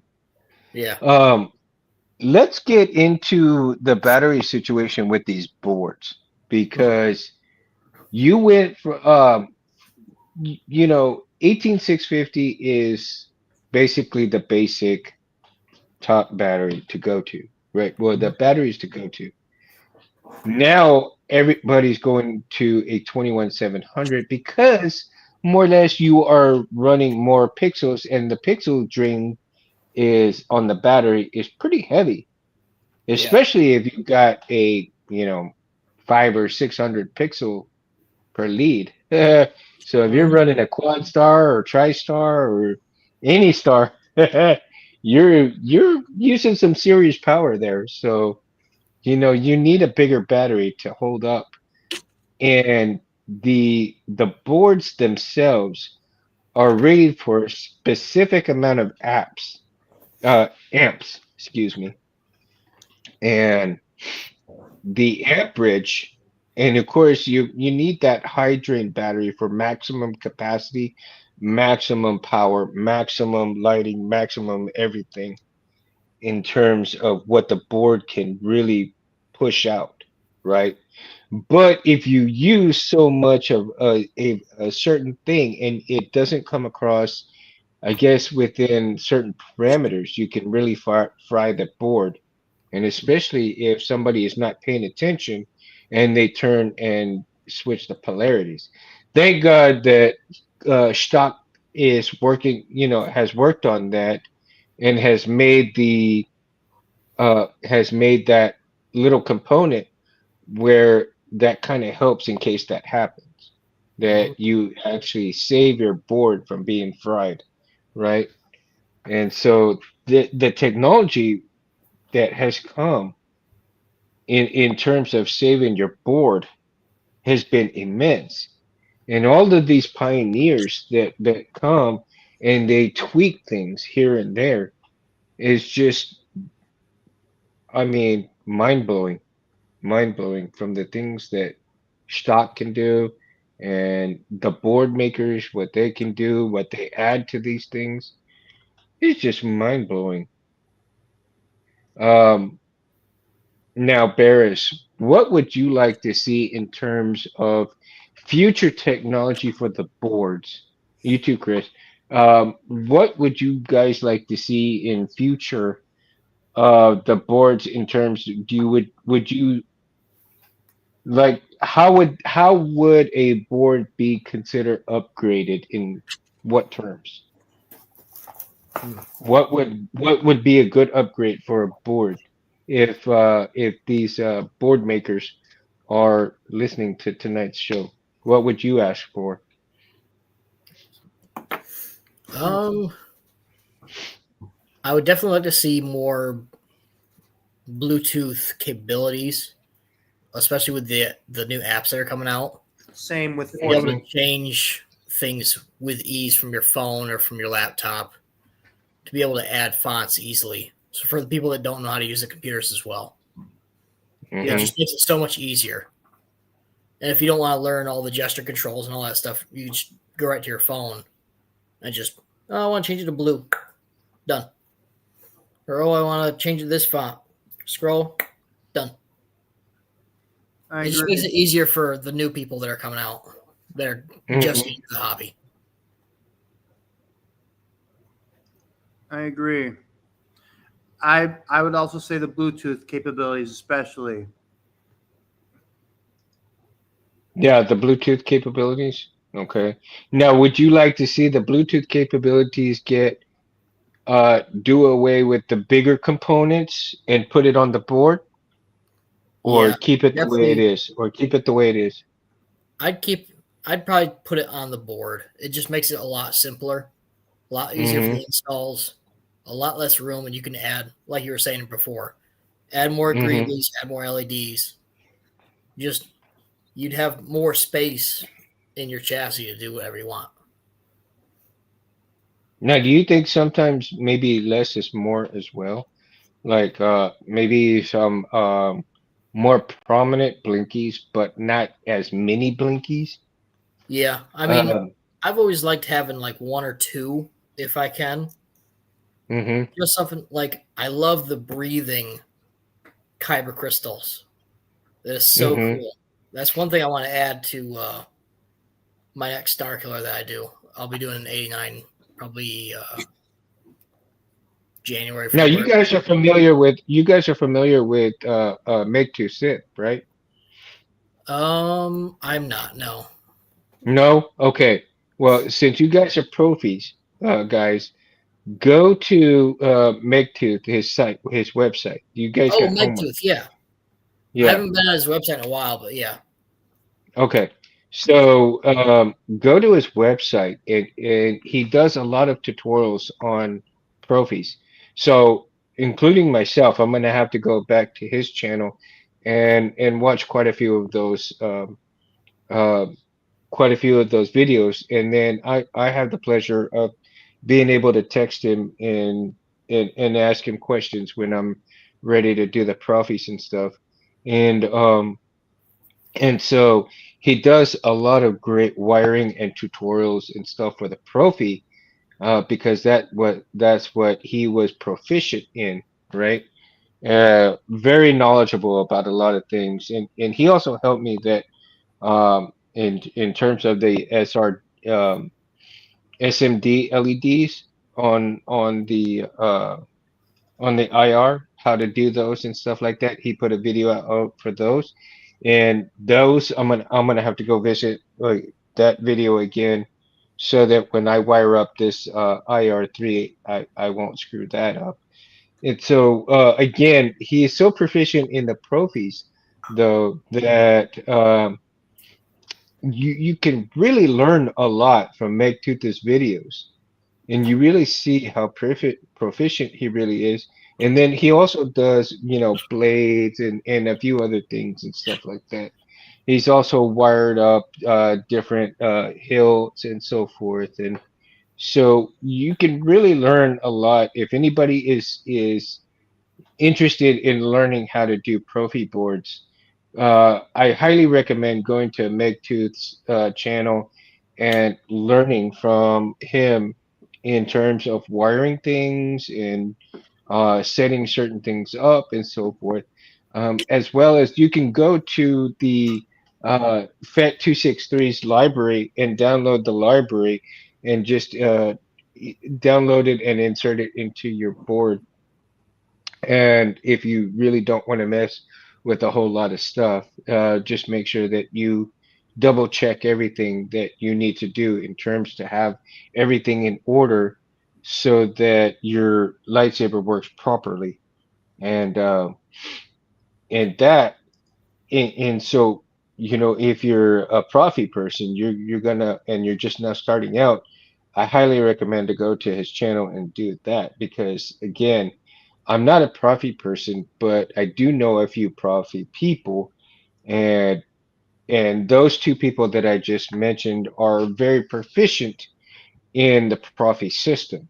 Um, and again, if you're getting into the CFX and you wanted to learn different things from the CFX, if blade styles and other things for CFX, you can go to cfx.net.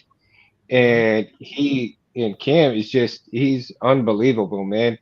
He is just a genius when it comes to blade styles for the CFX. And you Oh, yeah. can download his library, or you can get on to the that program that he does, the configurator program, and configure your saber that way with a lot of his blade styles. And Jesus, man, I mean, you wouldn't believe how badass some of these blade styles are. They're really Um, cool. I downloaded quite a few the other day, and I haven't gotten into them as much because of that chassis. But once I get it all switched over, I'll be messing around with it quite a bit. I know there's a specific hilt that I haven't gotten pieces for. It's from TCSS, but there's a specific hilt that I want to build. And this specific hilt is going to have or be incorporated quite a few of Jay DeLorean's uh, sound fonts, Mm-hmm. along with CFX.net's blade styles. Mm-hmm. And so, and one of the things that I absolutely want to put on that thing is the Excalibur font. So if you're not familiar with Jay DeLorean, Oh yeah, hi- yeah. That'll his be good.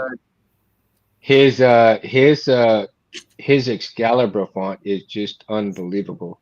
If you haven't seen the whole thing, I haven't seen that it's one yet. just I'm gonna I look at have. it It's a as great. soon as we're done. oh oh my God, dude! It's just like with the blade styles on there, dude. I mean, it just blows you away. Yeah, it just blows you away, man.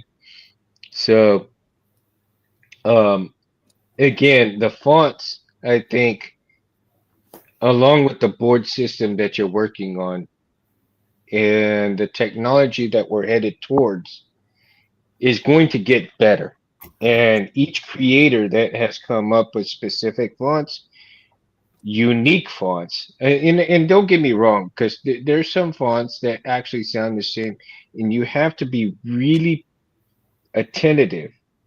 Okay, you have to be really attentive to hear those subtle changes. Otherwise, you're going to hear a lot of these fonts that are just the same and nothing really different, right? Um, so be very attentive because even though you think that they might be the same, there's just subtle differences It's true. that that you have to hear that you know gestures and so forth. Let's get a little bit into the gestures where you can uh does the Profi have gestures where you can do the twist on, twist off and so forth, They do. stuff like There's that? thrust on, and also one of the things you can do is, if you want to turn them off, you do back two black slashes in the place where you want to turn off those settings. Mm-hmm. Now, Let me see what my brain, man. My brain's just stuck. My question just went bye bye. Let's see here. Do, do, do, do, do, do, do, do, do. Titan technology and you working together for a better tomorrow. Hell yeah. Okay. So, um, Profi offers most of everything that can be seen on other boards, correct? What capability does Profi not offer in terms of other hills that do offer besides the Bluetooth? Um, Not much. I would say not no, much because of the they're, customization. they're all getting pretty close to the same thing. So I think with Profi, it offers a little bit more smoothness with transitioning between swing sounds and accent swing sounds, Mm-hmm. which is what I like about the Profis. Because like with my Mm-hmm. Golden Harvest, you'll swing it, and that little bit of wrist movement will trigger an accent swing, Mm-hmm. and you've already stopped your swing, but it's already swinging again. So Yeah. sometimes it can get annoying. So it's kind of like almost an echo of the swing itself. Yeah, I don't mind it. Yes. If anything, it's interesting to it. yeah, So that's one of the things that would be kind of fixed into a Profi is to not have that, so to speak, echo, so to speak, right? yeah. Okay. That sounds good. What else? Let's go into parameters. Are the parameters for a CFX, Golden Harvest, and Profi, are they similar in certain ways?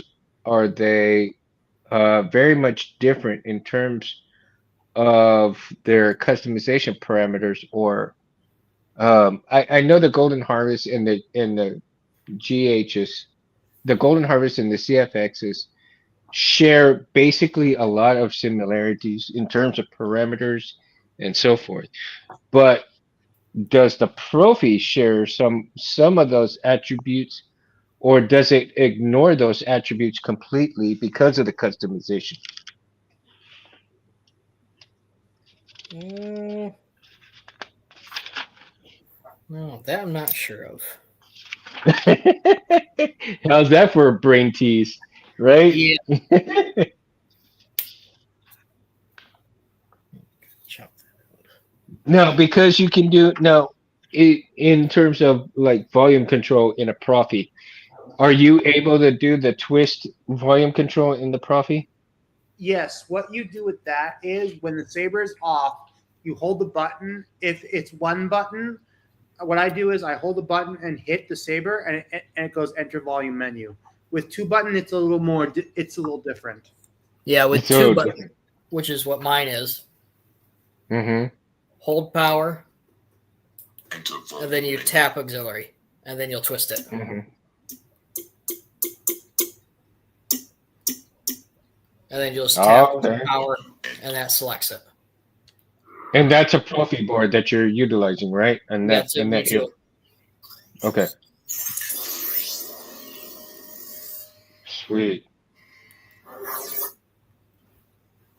Now in let's one button versus two buttons. Is I it much is it way different, or is it much better it for a is, two but all button a matter set? of personal preference. Like Well, yeah, that's the given. like me, I don't like having to memorize all the mostly two button things, so that's why I just like having one button. Mhm. Plus, I keep Hmm. the FET263's Yeah. menu thing up on my phone, so in case I ever have to load it up and look it over, I can do that. Hmm. Yeah. I I've think always liked some. Go ahead, Chris. Oh, I was gonna say You I've always always. liked the two buttons. It's easier for me. I don't know why, but I can memorize those easier than the single button. Yeah, me too. Well, that's But I do think that certain hilts should remain a single button. I There agree. are there's a few, but because of the way the design is, I think there should be very few hilts that utilize a single button. Let's take the Qui-Gon for instance. The Qui-Gon, I don't think the Qui-Gon does not need to be a dual button No, whatsoever. if an aux button, I have seen sabers, Qui-Gon sabers, where the aux button would be a hidden black accent button on the back of the hilt, which works in that case. Kind Yeah, of like the low profile, the little buttons. I've seen a couple like that. Yeah. and I like that because my number one absolutely love the low profile box one from Mhm. TCSS. I absolutely love that setup, man, because that setup is so slick. Now the box one is okay, but I think the box one, if you're doing like like I did, like I did with Roy Boy, right? Now Roy Boy's out of commission for right now for a few minutes, but no shit. Hold on. Just a second here. Dude, wow. Okay, get this. So there's this guy on Lightsaber Market, Craig Robert. He's selling he has a lot of 89 sabers hilts that he wants to sell. Oh yeah? Each one is 150 a piece. There's From who? a Where? guy named Craig Robert. A guy named Robert? Craig Robert. Oh, Craig Where- Roberts. where at? Okay. He on one of the saber. Yeah, he's What's he got? He's Yeah. got a few. He's got. Let's see. I'm looking. Okay, he's got an ANH.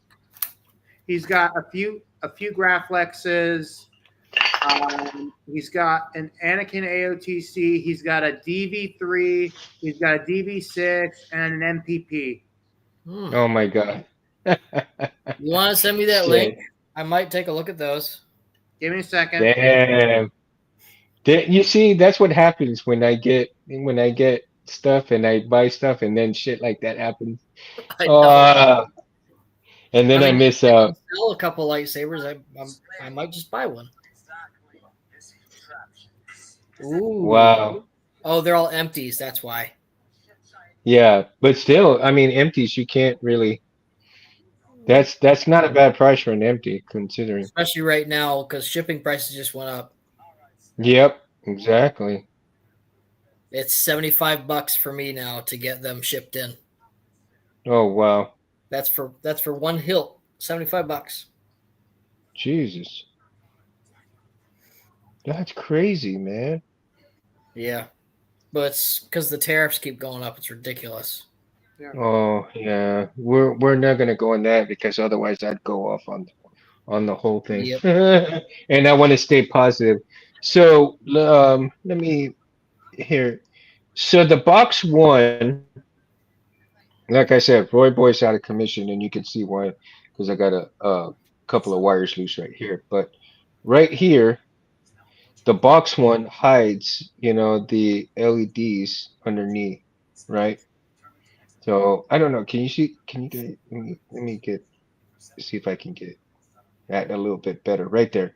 So this strip goes down in here underneath, and then all of this gets tucked in, and then my clamp card and the button holds everything in, right? So everything gets tucked under there, and then you have the accent LEDs under there which will light up as a separate blade to light up the clamp card, make it look pretty decent, pretty cool, right? When everything's lit up. So you have the LEDs there, you have the LEDs there, and then you have this LED right here all light up. And then everything works all together in synchrony when it's working well. But if you're going to utilize the box one for that purpose of hiding the LED strip like that, right? But I do like the fact that the uh, low profile though offers, and I might try to see if I can get maybe some 35-35s and Mm. do that with the low profile in between the two buttons on the low profile. So the little tack switches, SMD tack switches will go in there.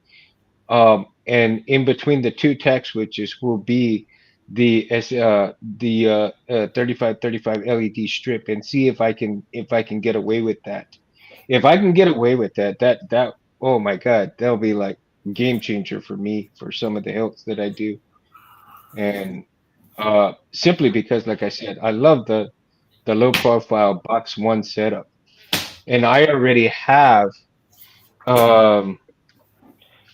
I already have a certain clamp card thing, right? I cut some of these little boards like this to fit inside the low profile board, and then put my SMD buttons in there. Oh, that'd be cool. And then I utilize another board clamp card like this that I cut out so that it hides all of that together. So that's one of the few things that I'm working on right now. So that will be my little proprietary type button setup with the low profile system on each of the hilts that I make. So it'll be, everybody else uses different button system, and that'll be the button system that I want to be known for. So Yeah. yeah, I have seen a low the profile. lit up bubble strips. Those are pretty cool. Like on some of the MPPs And Hmm. and the graphics. Those ones are pretty cool. I might do that in one of my builds. Yeah, for sure. Oh, I thought it was a squirrel. Those sound pretty cool. Yeah. Now, I don't know if I know I did have one, and I don't know if my mom still has it or not, but those original calculators that have the bubble strips, the original Mhm. bubble strips, I don't know if she still has one at her house, or I brought it here, or when I moved from from uh Austin, that I may have lost it, but I need to check and see if my mom still has one of those old calculators. And if she does and it doesn't work, you better believe I'm gonna pull out that strip, that bubble strip. Mhm. Yeah. I know she had one. I know I've had They'll one. I sell it. just don't, They're expensive. you I know, just saw one on eBay go for like $800. no shit. Yeah. I'd definitely pull it out and sell it, man. Shoot, for that much? I'd get a damn brand new. I get two hilts for that price. Yeah. Maybe even three empties for that price. I mean, if you get from me, you can get 3. Oh yeah, you definitely gonna go through you, bro. You know Oh, yeah. that. That's a given, man. I get them dealer prices. I gotta go through you. Oh man, this has been so fun though, man. We've had a good night. We had definitely a good conversation, and we're definitely gonna get deeper into the boards. I want to get myself pretty proficient in terms of the boards themselves, and I would like to get some input from others, builders and so forth, so that the next time that we talk about boards Mhm. and we really get into the nitty gritty, what I want to do is talk about a specific board um, the next time we visit boards. And the next time we visit boards, what what board do y'all want to start off with? What would y'all like to start out with? And this goes for all the audience as well in the chat. What board do you want us to start talking about first? Um, for another show because you know it. I want to get into an in-depth talk about the board itself and only that board and no other board because tonight we did a broad spectrum of different boards, but I do want to get into a specific board.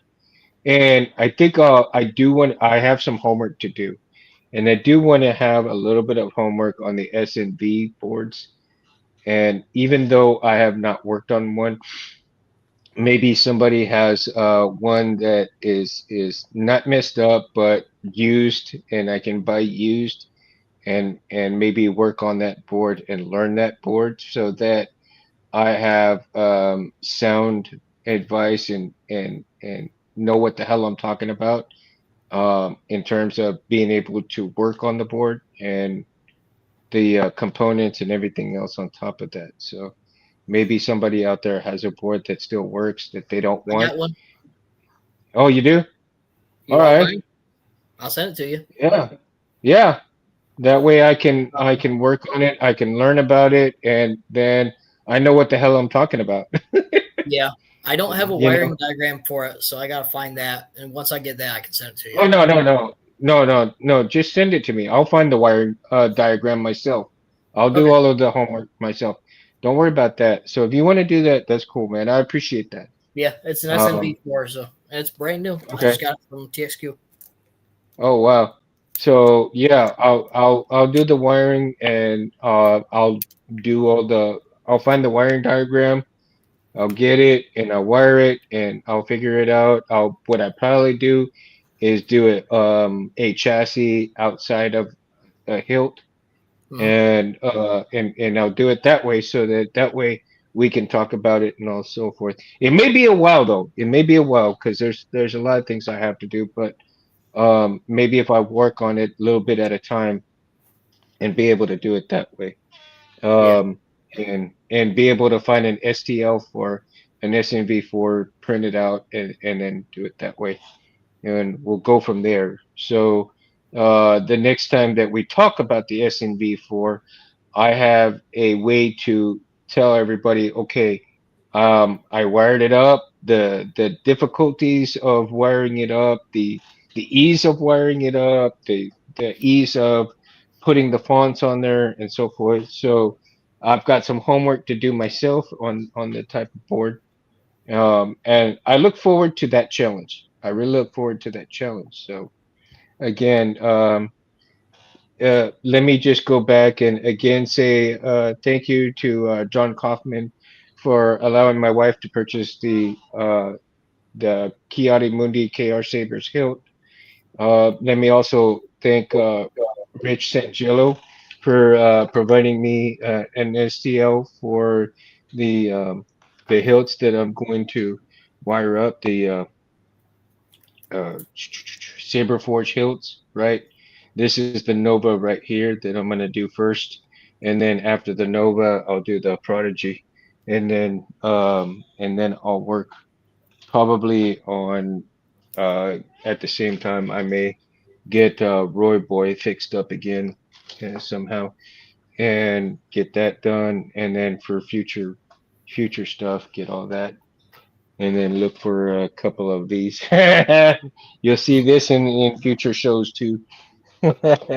So yeah, a lot of things to do, but damn, be a lot of fun. And again, I want to make sure that everybody in the chat, thank you so much for joining us on this Sunday night and hanging out with us. Means a whole lot. Make sure you like and subscribe to Civilized Sabers. Anthony, thank you so much for allowing me to do the bless you Thank you. to do the show with these guys. Thank you guys so much for being my co-pilots. And again, I want to thank Mountain Sabers James for co-piloting as well. My number one co-pilot when I first started. A lot of times he was here and co-piloting with us and stuff like that. So thank you, James. For everything that you do, and make sure you like and subscribe to Mountain Sabers as well. Great fonts, great guy, great products. go and like and subscribe to all of his stuff. Buy some of his products. He's got some badass stuff. I'm saving up right now for that solos thing in the fridge. Yeah, and also like and subscribe to Chris. Like and subscribe to Barris. We're also on Facebook, Instagram. For me, Edmundo Cabrera the third on both of those. Um, in Instagram, it's Mundo Cabrera 7007. Do you guys have anything to add for tonight's show? No, I think pretty much covered it. Yeah. Yeah. Any upcoming cons you guys are gonna go to? I mean, Um, Mine's next for week, next year. next week there's a Halloween volunteer thing I'm doing at the Saudi Daisy Public Library, which is going to be fun. It's a trunk and treat, so that'll be just fun to do. Just fun stuff for the kids. Go dress up with my with the cosplay group I'm a part of. oh, awesome. Oh gosh, guys, I honestly almost forgot. We have two announcements tonight also, and we were so busy with tonight's show I almost forgot, man. But two announcements. One of them is from Reverse Arsenal. He wants to do a giveaway for a Halloween sound font package. And I told him tonight that I would announce that giveaway when he's ready. Hopefully, he'll come on with us next week and uh, give us some more details on that. And we will either come up with some questions or maybe do a wheel or maybe an old fashioned name in the bucket type thing and do it that way. And so we'll get all the names and get everybody on board to who wants a Halloween font from Reavers Arsenal. So I look forward to Reavers Arsenal coming onto the show when he can. There's been some developments where he has not been able to come on with us, but eventually he will come on with us. And then also, Chris, you had wanted to do a giveaway as well, right? Mhm. For you want to talk about that a little bit before we go? Yeah. So I usually do a giveaway during Christmas. This year, instead of doing one of the cheaper hilts like the SE models, I'm actually doing an 89 Graflex. So it'll be Wow. I mean, it'll be a brand new hilt. It'll be that, and then it'll be 10 Beskar ingots with a gift box. Wow. So that one, just go to my page on Instagram, Chris's Geek Shop, and I'll be starting that this week. And the Wow. drawing will be probably near Christmas Eve, somewhere around there. Okay. So plan for that, guys. You heard it here on Saber Talk, guys. So just make sure that you guys get in on that. Of course, none of us here are going to be eligible for that because we do want to make sure that it's fair. And since Chris is giving it away, we want to make sure that however he wants to do it, whether it be a name in the bucket, whether it be the wheel, whether it be a question that you guys will have to answer, I leave that up to you. And then of course with Reavers Arsenal with his giveaway, we will talk more on that when he comes on the show and he can give some more details for the Halloween thing. And hopefully he'll be on next week and he can reiterate and talk about that as well as some of his fonts, man. And so that'll be pretty interesting to show when we have Reavers Arsenal on. I still, hey Jesse, what's up, man? We're fixing to end the show. I'm glad you at least came in at the end of it, man. That's cool, man. And there's a lot of sales going on too for the Halloween sales right now as well. And so that'd be kind of cool to go and look at all the font makers and check out what they have for the Halloween sales, and especially Kyberphonic too. So check them out. Check out all the font makers for your Halloween and any font you need. All of their stuff, man. And um, so guys, again, thank you all so much. Like and subscribe. And like Anthony says, force push that like button for tonight's video. It, I know it's a little bit long. I'm not as fabulous as some of these other guys, but I tell you, I am who I am, and all I can offer everybody out there is a seat at the table and talk sabers, man, and have a good time. Drink what you will. Mundo is going to. Let's see what else. Like I said, you guys, we did the announcements, we did everything else. Yeah, I think we had covered it pretty much for tonight. So again, okay. So guys, again, what board do you all want to talk about in depth the next time we do talk about boards Why don't you just do before we Profi? take off? Yeah. Profi? Okay. So what I will do is I will download a Profi manual Mhm. and I will look at it and I will pretty much have most of the time you guys talking about a lot of the attributes of it. Mhm. If I can, I don't know if he'll be able to, but maybe I can talk to Megtooth and see if I can get him to come on. Like I said, I don't know if he would be. He's enjoying retirement right now. So again, we'll see. I'll get a hold of him and see if he'd like to come on. And if not, that's okay. I know there's other Profi installers out there that I could try to get and see if they'd be willing to come on, and we'll talk about that as well. So the next time that we do boards, maybe a couple of shows down the road, we'll come and we'll do a Profi board show. Mhm. So keep an eye out for that, guys. It is a Profi board show. All right, man. So with that, Mundo out. Peace, everybody. Make sure you all have a great week. Be kind to each other out there and just have a good one. Chris, you gonna light it up for us all? Yep. Yeah! Have a night, Mundo everybody. out. Peace.